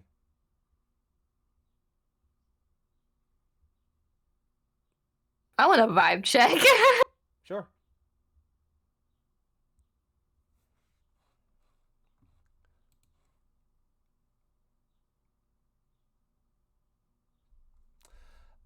With a 19, she's lying her ass off.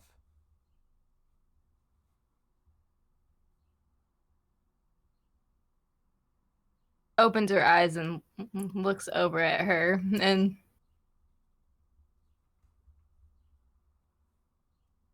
says,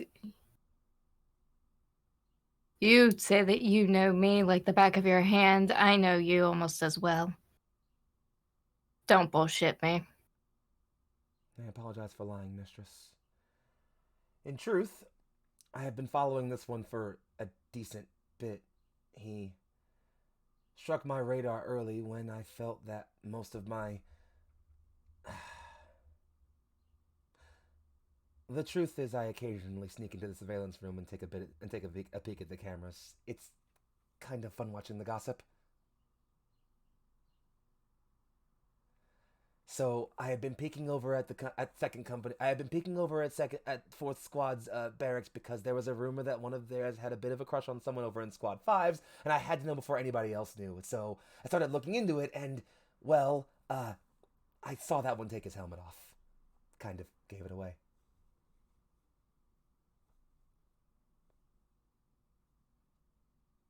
Nobody else over there noticed it? From what I understand, he doesn't have a squad mate. Or at least every time he does, they seem to die on their first mission. Strangely, no one's picked up on it. Then again, squad full of men, so...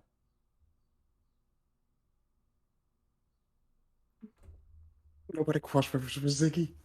I see see the Seen this. I've seen this plotline before, and I know how this story ends. I see Careful, that use your Phaedra phone. is on the men are worthless train.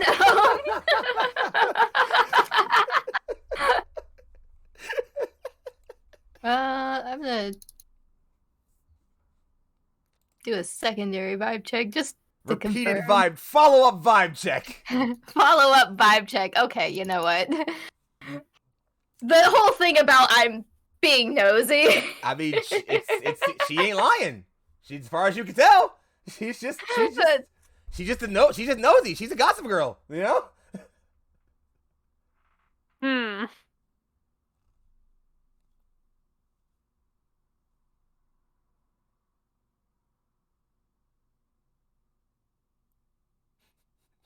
Jeez.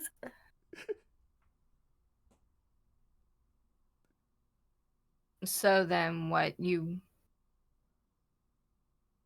talked to him, got him to follow you in here? Well, and she kind of, in a strangely uncharacteristic way from the way you've talked to her recently, she kind of just flips the hair a little bit, just in no such simple terms.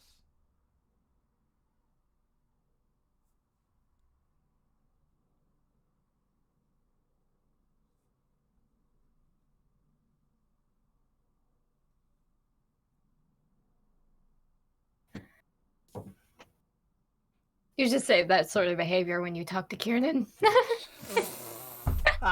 Listen. Sorry. Oh, wingman. I wasn't ready. I'm sorry. I wasn't prepped. I wasn't at all prepared. I'm so sorry, Austin. We've made the war game horny, you guys. We're just gonna feed into this now. We did it, guys. We went from OnlyWar to OnlyFans. We've done it. We've run the whole gambit. Yeah. Mayflies. I am dying. I can't do this. Is there anyone else that you suspect might be Oh, yeah. involved?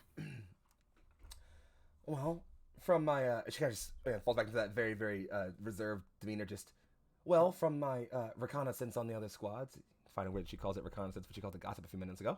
But from my reconnaissance on the other squads, no immediate patterns become observable. There's one or two individuals I'm still keeping an eye on. One member of Squad 6 seems to be just kind of a recluse, but I'm not certain if that's from seditious behavior or her just being, well, I guess not exactly very friendly with her squad. Other than that, there is one other individual I'm suspicious of. Our sergeant. Fourth generation hybrids look indistinguishable from human beings. They lack even that bone ridge.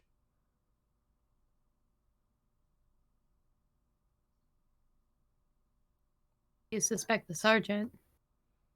My theory is less clear around him, yes, but...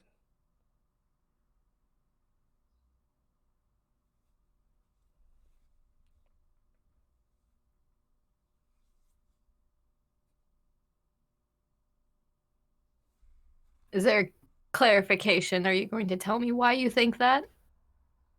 She just says... she kind of just turns and says, I am still gathering, but...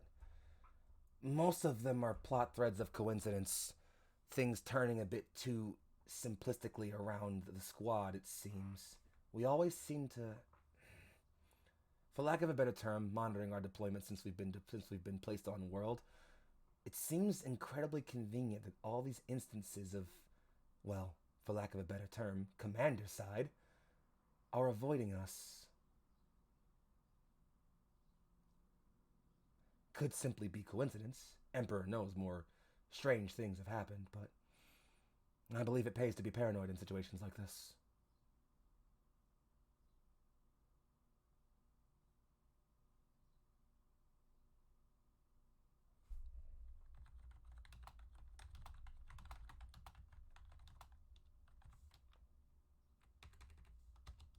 Perhaps it pays to be paranoid, but we have been in combat together. It's not like no one's tried to take his life. Yes, but amongst the haze of war, would such a thing not be easy enough to fake?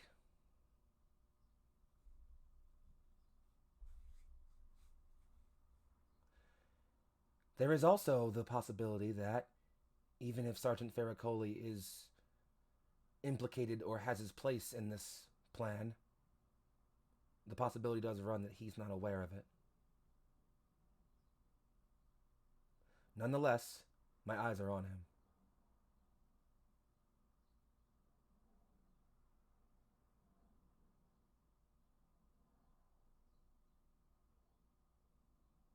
Have you disclosed any of this with our own?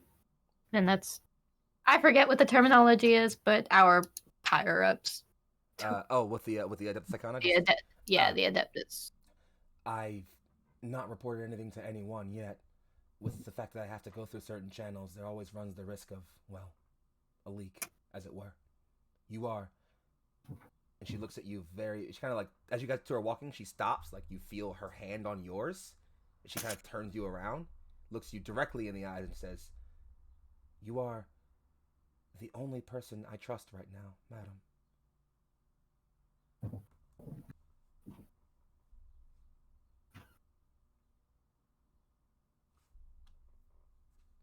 Turk, I see you over there. Behave.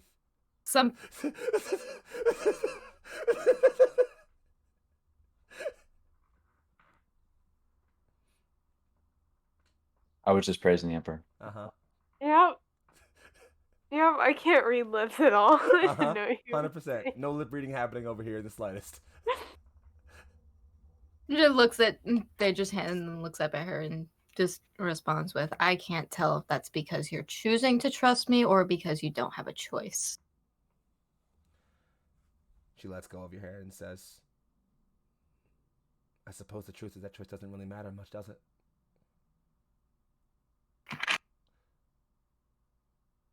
Regardless, anything I know, you now know. If I am to be implicated in this or targeted by this, I am sorry to say that I believe I've brought a similar fate upon you.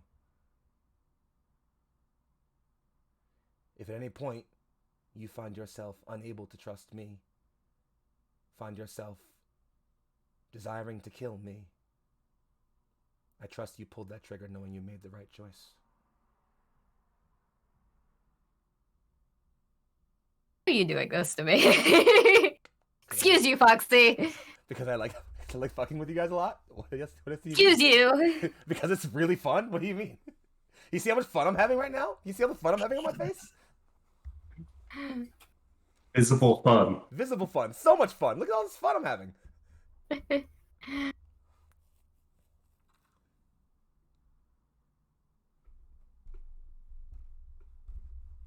that's all I got. Anyway, Suppose that's reasonable given you have the same... Given I have the same trust in you. it is nice to know I have that in you. And she just kind of ushers for you two to continue walking. Away we go. That's the follow-up. Yeah, fair enough. Well, is there anything else that needs to happen? Any other drama we gotta resolve, guys? Any more drama, we gotta go eavesdrop on the other squads now. We gotta get the gossip. We gotta figure out who it is in Squad 5 that likes the person from Squad 4. It has to be known. This is our sitcom that we just... This is the real plot line. Hang on. If you were going to do this, can we say that when y'all go to check the cameras, Ziggy's there and is like munching on something, and he's just one screen is like flipping through all of the squads, just while the other idly screen watching, has just the like, man, you guys actual are fucking Just interesting. vibing. Just in can. Ziggy and Phaedra have now had long conversations Oh, about... they're like gossip buddies. They just hang out and then every now and then just start chatting. Oh my god! I need it. I need They it. got all the shipping. They got their shipping charts. Oh my god! Oh my god. Fucking Zig just like runs shipping algorithms in his head all the time. Just like, well, based on his like of sports and her like of gossip, I think it's about a 76.2% chance they end up dating for the next 3. What have we done? I mean, I was thinking it I started fucking with can't, him guys. trying to figure out what was going on with the issues, which would also explain how Phaedra found out about the commander side because Ziggy. Well, Yeah, that's yeah, this reasonable. is fun. Hey, listen, there's all things to look into. Alas, if there's sort of nothing else there's no more drama to resolve. It's probably about another week or two when the dossiers start going out, and by dossiers I basically just mean, well, effectively just word of mouth gossip, because there hasn't been any official word from command just yet. But you start hearing some whispers from other squads, in the rec halls and the mess rooms, just saying things like, "Yeah, here we're pushing on Hive Nexus next. It's supposed to be super embattled. I think generally most of the forces that are, like the general consensus is like one of the hardest concentrations of separatist forces is at Hive Nexus." And from what you gather, just like from talking to some people seem to say like the general thought is the command wants to go secure Hive Nexus as a more solidified, defendable, like main base to push out and prosecute the rest of the war on the planet, basically. Which makes sense given that it's a massive fucking hive city. You can house a lot of people there. You can secure civilians and get with the militias and things like that. But Hive Abundance is about the same distance from your current base as Hive Nexus is, and general rumors is it's about a third as defended. And yet the general call seems to be, and again, no official word yet, but all the word around seems to be that the push is going to be made towards Hive Nexus. Which, I can even do the cool little... Go to our over map? I can give you the planet map. To the planet map! Away! There you go. Enjoy.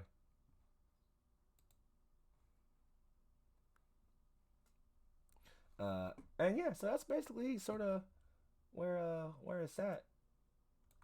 You feel me? And so it's kind of just like a general thought, and it's just sort of about a month or so's time where you're kind of just like waiting, maybe speculating for a bit on your own time.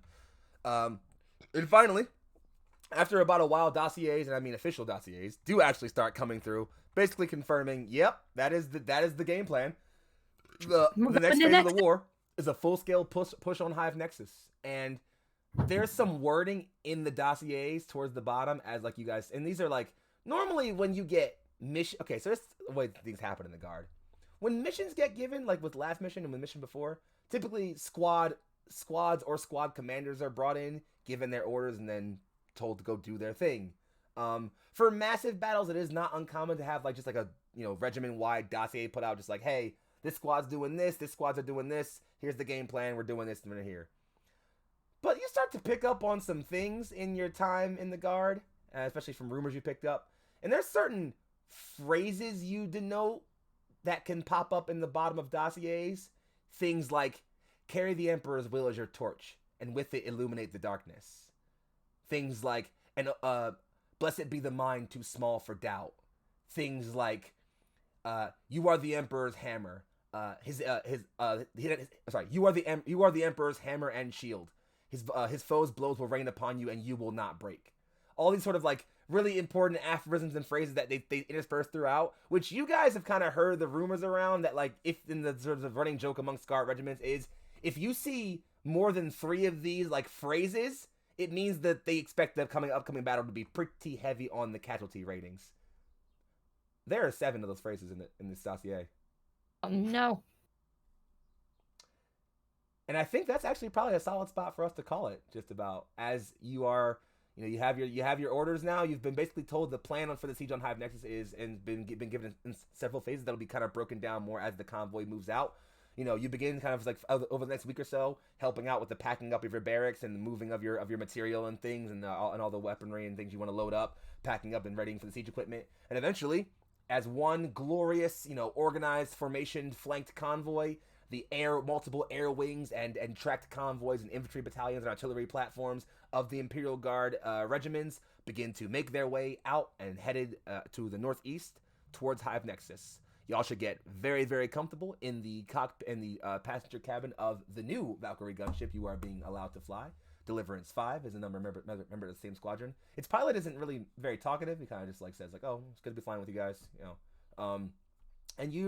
But I would get very, very used to the seat of this cockpit because it's going to be about 7 days of straight travel before you make it to Hive Nexus. And so with that, as they're on the road towards another brutal battle, I believe we'll call this an end. I want to thank my players for coming out for a super, super fun session. This is, despite being like the least combat-y, this was probably the most fun session I think I've had of this campaign. Yeah, we need it. So much drama. This was fucking great. I love this. We need it. Hey, so All quick right. question before we do anything else. Did I scare you with the Phaedra thing? How many times did you guys think she was a traitor? I don't know. I'm just sus of everything at this If point. you I mean, if you made me burn my own comrade, I was gonna come after your life. Oh, I know. I was certain, but don't worry. I knew for a fact once you did the I was actually kind of wondering if you would fail the scrutiny check, but I was like, oh no, you actually have pretty good scrutiny. So I figured you'd pass it. So I knew I'm like, oh yeah, she's bold-faced lying. I figured you all be like, oh god, oh no, oh no. And I was like, yeah, red herring, it's cool. She's a gossip girl. yeah, I was gonna say, like, my first impression was she's probably good, but like, and then when never know. when the murder happened, I immediately like, I bet he was a bad guy. And then when she failed the role, or she got the role and she said she was lying, I'm like, no, she's the bad guy. And then it flipped back when he explained it. I was like, okay, got Yeah, that. All right, I just need to know who's keeping track of the relationship chart at this point. Probably you. You probably have. It's me. I'm doing it. Don't worry. Hey, I gotta know who I can possibly kill for trauma. Okay. In character, it's Ziggy. Out of character, it's Foxxii. I'm reasonably okay with that. I have no problem with that. Nah, in character is that one weird abmech guy with the spider legs. He just kind of hangs out randomly, keeping track of which of the guardsmen are dating. The head priest. Yeah, he's just randomly like, oh, that's cute. When do they start happening? No, and it's so funny because I love OnlyWar as a system because it's like, it's really, really easy to run if you have the right group, because the system is very, very much tailored towards like, just throw combats at them, just keep throwing more and more things to shoot them down at them.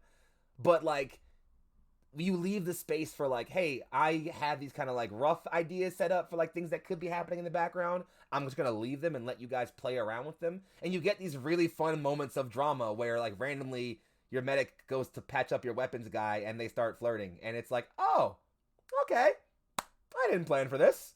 But like, I think OnlyWar is a system that's like deliberately designed to have that happen, where it's like, because it's so combat focused, it is very much meant to be like, all right, when you have those moments where you're not shooting, you need to take those to do whatever you want with them. Like, you can't just be like, all right, we'll just sit in the Valkyrie and, I don't know, stare at each other until we get to the next fight. Because if you do that, the game becomes really boring really fast. Which is why I'm super glad I have this group for it, because you guys are all really, really enjoyable role players. This is really fun. Open the canvas to do whatever you want. Yeah, so exactly. Let's you freeform it. Yeah, and I gotta say, like, I mean, obviously, I'm not here to tell anybody how things play out from here, obviously, especially when it comes to these complex and building relationship dynamics. But as a GM, I love this. It just adds more things I can play with and have fun with and enjoy, and like it adds story that I don't have to put any work on, you know? Like, I don't have to put any extra work on any story to do that. All I have to do is just make things happen that involve these characters, and like the natural relationship that you guys are building will make story play out, which is the best feeling I can have as a GM. Well, and then having like the 40K lore at the background, which you know a lot of, being able to spice little things in there and give hints, kind of adds like a good bit of mystery. Kind of having that to build off of. People can figure it out, but like that's half the joy, is giving someone a little bit of a puzzle that it's like, what is it? Oh, it could be this, could be that. Enough clues lead you to the one thing. You're like, I knew it. If you can get that I knew it moment, it drives putting in what's gonna happen so much better, to have like foreshadowing and that kind of stuff. Yeah, it's definitely something I enjoy a lot, and especially with this group, given that like we have a good mix of like everything from like decent 40K lore to like knows basically nothing about the universe except for like this, like what we're experiencing right now. And so like you get like a great mix where like certain things happen and like the experienced 40Kers just go, oh shit. and the new 40Kers go, wait, why are you reacting like that? What the fuck, is this bad? Oh god. And like, I don't know, it's my favorite thing about this group personally, just like those moments. Like when I revealed the whole Bone Rage thing, and Shockpoint just in chat just like, we got fucking Gene Stealers. Like, I don't know, I love that moment. Like those, I live for shit like that with campaigns like this. It's, yeah, I don't know, I like this a lot. And I'm definitely probably like the middle of both sides. I have enough, so I'm like, is that Gene Stealers? I think it might be. And then when he said, I'm like, okay, good, I was right. Okay, cool, nailed it. Bits and pieces. We're in the process. Yeah, I gotta put like actual effort into not making this campaign a dating sim now, because I'm so in love with these like little budding relationships. They're really cute, and I kind of want to just like see more of them. Just like got character trait boisterous, so I'm just like, you know what? Yeah, I will flirt with anything, cause I will flirt with whatever moves, and you won't tell me not to.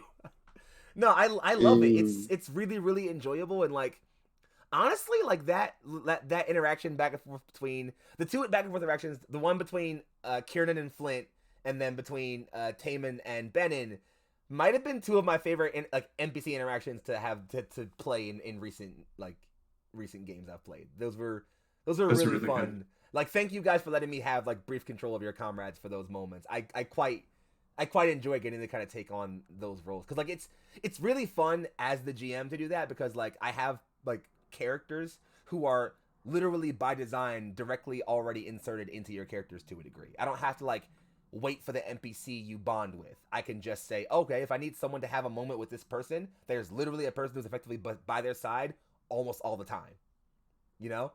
And so when these things happen, like, and it's great because that like gives me this lens wherein not only I can give y'all things to happen in the world, y'all can react to them, and then through the lens of your allies, I can sort of check in on how your characters are reacting to the things that I've given you to react to. Like, it's a really, really weird meta loop for me that I really, really like. And it's fun because it works on another layer too, where now there's even things where like things I didn't plan, things I didn't set up.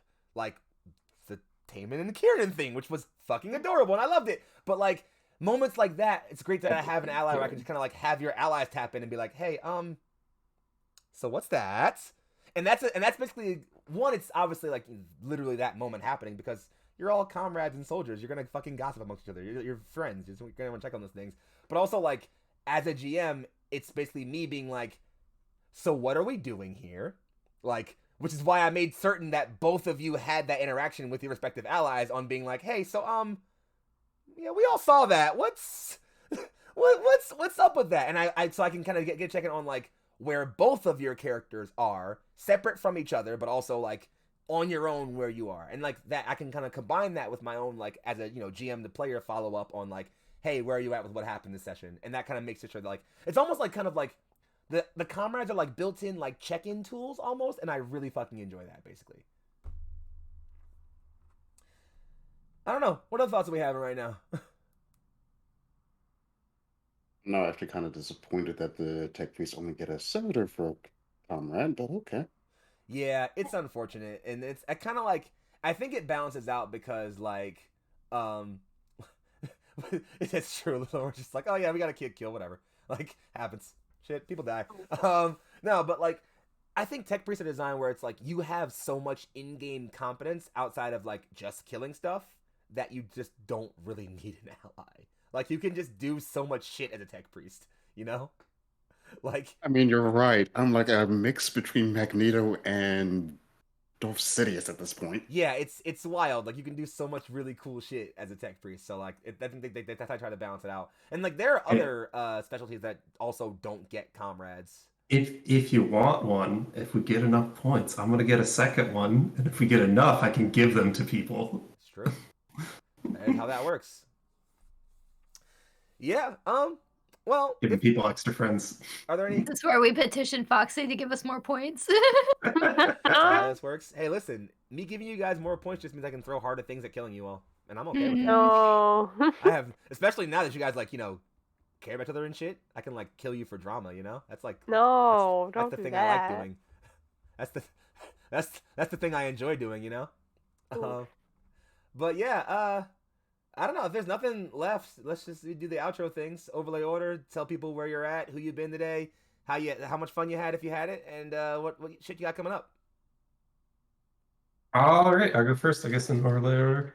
I am Purple Phil, and I played Marius Ferriccioli, and I had a blast. It was a ton of fun. We got a lot of good RP moments are some of my favorite sessions, so got to have this one. What do I have coming up? Oh, I've actually got a lot coming up. I have before the next time, so I'll be here again in 2 weeks. Before then, I have 3 different shows I'll be in over on TPK. So in a week, Saturday night, I'll be in the generational playtest, which I think Foxxii is also going to be in. So That's me. we'll I'm see in each it. other.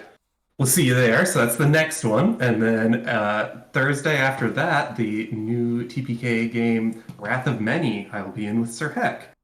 And then following that up on the Saturday 2 weeks from now, I will be joining in with Meg on the Top Shelf mini-series campaign, playing the company, doing some Resident Evil stuff. So Sweet.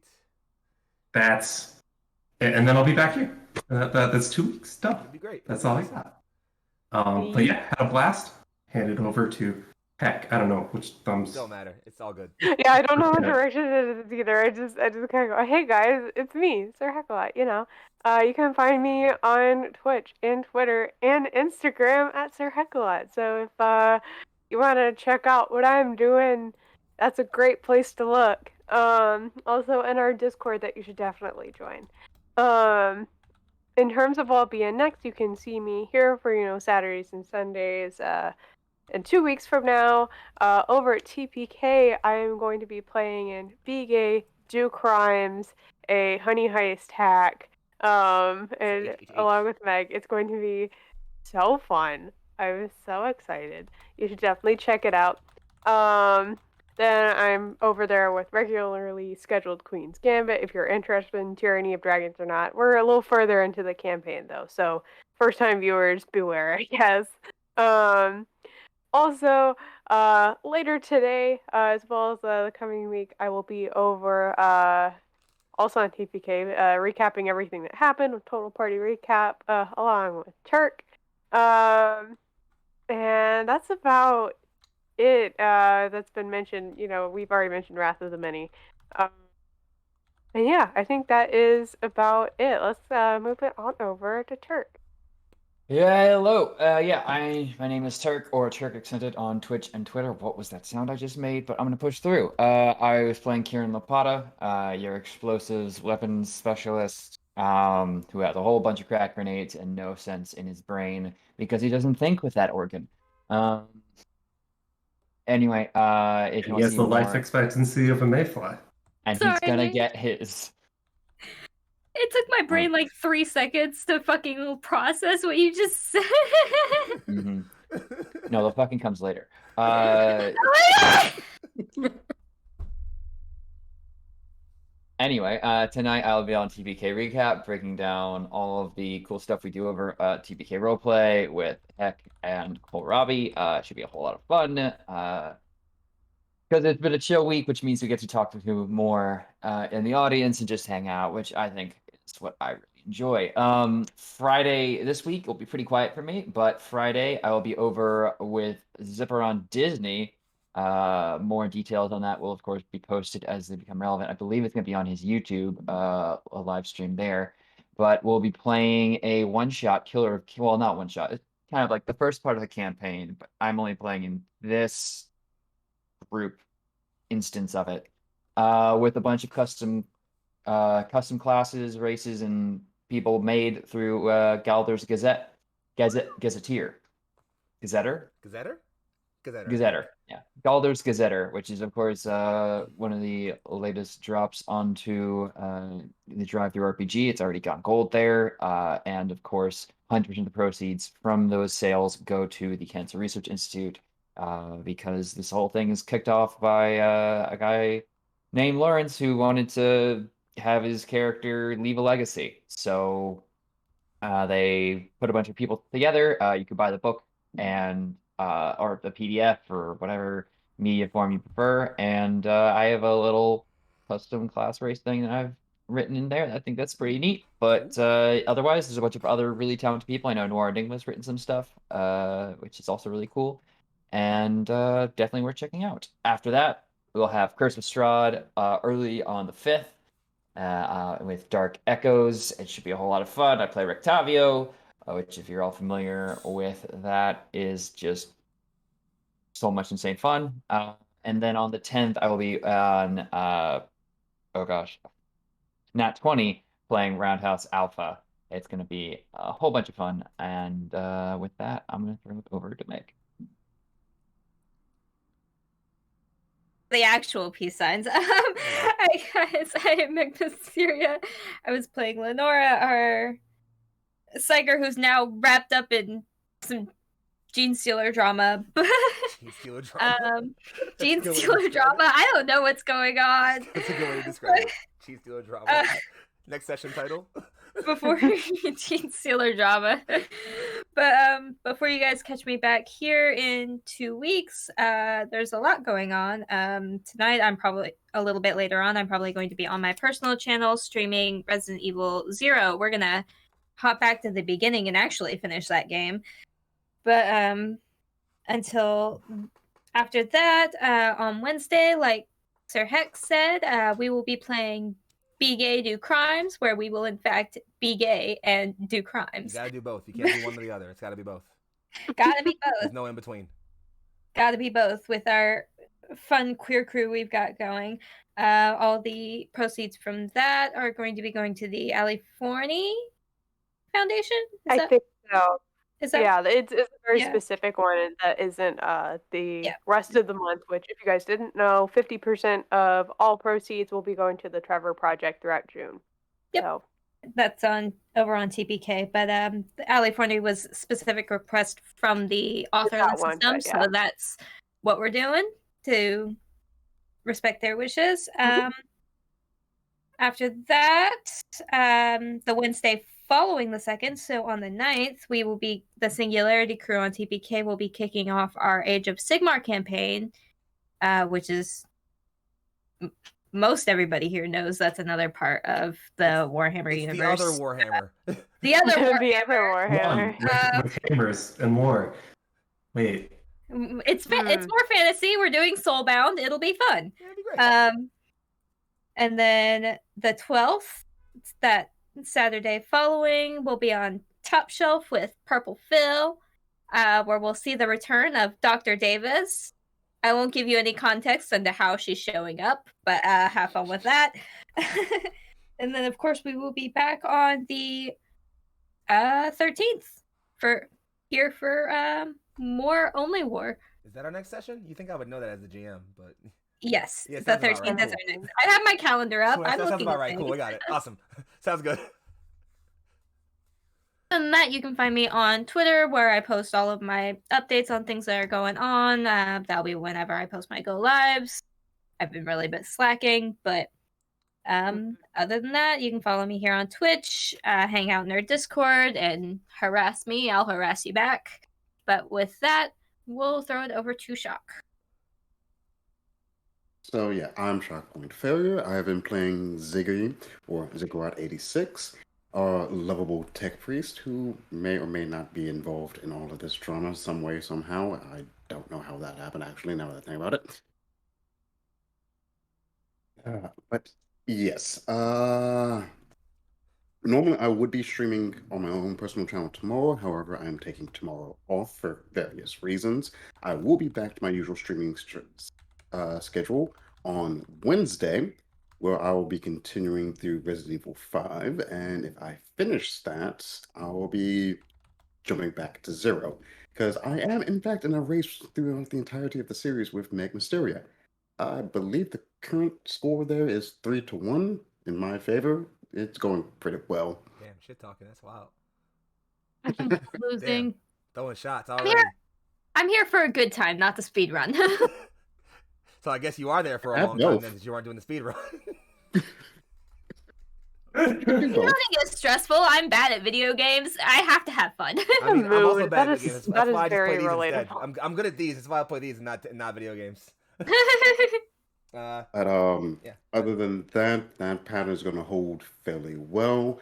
Now normally I would be joining Meg Mysteria on the top shelf on the 12th. However, life events have knocked me out, so there will not be a return of Theodore Ormel. I hope Meg does not kill my character while I'm away. No promises. No. I make no promises. Oh yeah, that's a fun thing. Am I held to that restriction too? Look, you're operating on a completely different capacity. That's a tidbit for you guys that's private to our DMs.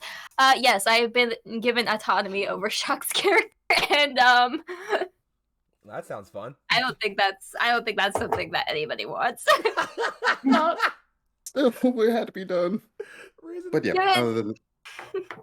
yeah, besides that, I'll be returning here on the 13th.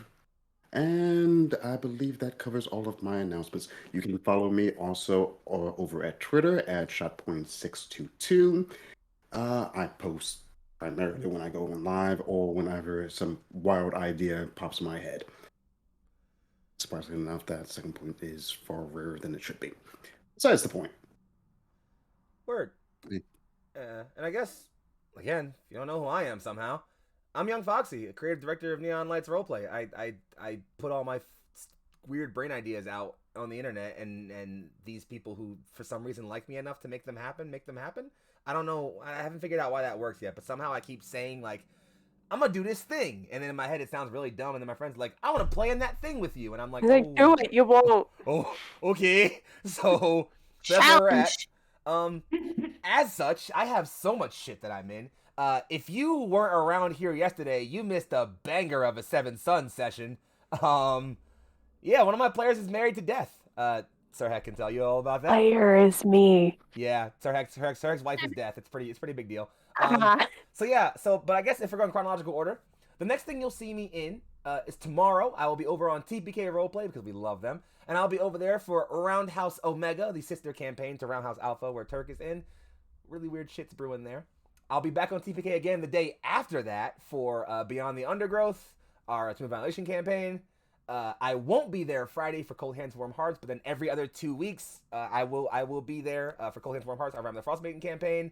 And then this Saturday, the one coming up, I'll be doing the generational playtests with Purple Phil and with Proper Nerdy and the rest. Should be super, super awesome. Sunday, I'll be here again. I'll be back here for Cyberpunk, for our Neon Lights, our Cyberpunk campaign, where I'm playing the Fixer, just the sleaziest, womanizeriest drug dealer you can find in the world of Cyberpunk, and I get it done well. After that, I'm mostly just kind of hanging out for a fair bit.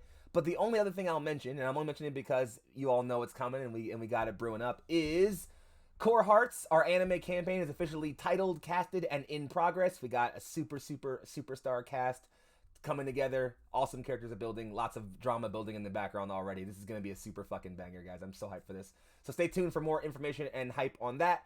That's all I really got for now. Again, please tune in to both here and also TPK. As mentioned, half the donations they make for everything of the month goes to the Trevor Project. They are super good at keeping to those things. They did the same thing for Black History Month. It was super, super useful. Hang out with them. Hang out with us. Please come chill out over on our Discord and our other socials if you want. We be around doing stuff, sharing memes, posting art, talking about cats and birds and other cute animals. It's pretty cool. It's a pretty good time. Other than that, we got a raid target anybody, or are we just getting out of here? What do we got? What do we got? Give me some. Who's on? Give me something good. Give me right something now? good. Give me something good. Hard Knock Dice is Troll. nope. They're doing a rerun. Never mind. Gilded Troll? Gilded Troll is on right now. The Gilded Troll. You want to spell that for me? Because I can't spell it. The THEGILDED. Oh, it's the Gilded Troll. Gotcha. Yeah. All right. Yeah. Raid setup. What are we saying to our new friends? OnlyWar polycule. I'm kidding. Don't do that. No. Expectancy of a mayfly. Oh my Make love, not god. war. Make love, not war. I'm cool with making love, not war. Oh, I love that. I'm cool. Only because it has so many implications in there. Exactly. All right, loves. We're heading on over to send our friends over at the Gilded Troll. We're gonna go tell them to make love and not war. And that's all we're going to say. Thank you guys for hanging out with us. You all have been amazing. I've been Foxxii. These have been my players. Keep up with us where you keep up with us at. Have a great day, week, and weekend. And we'll see you in the future. Bye-bye.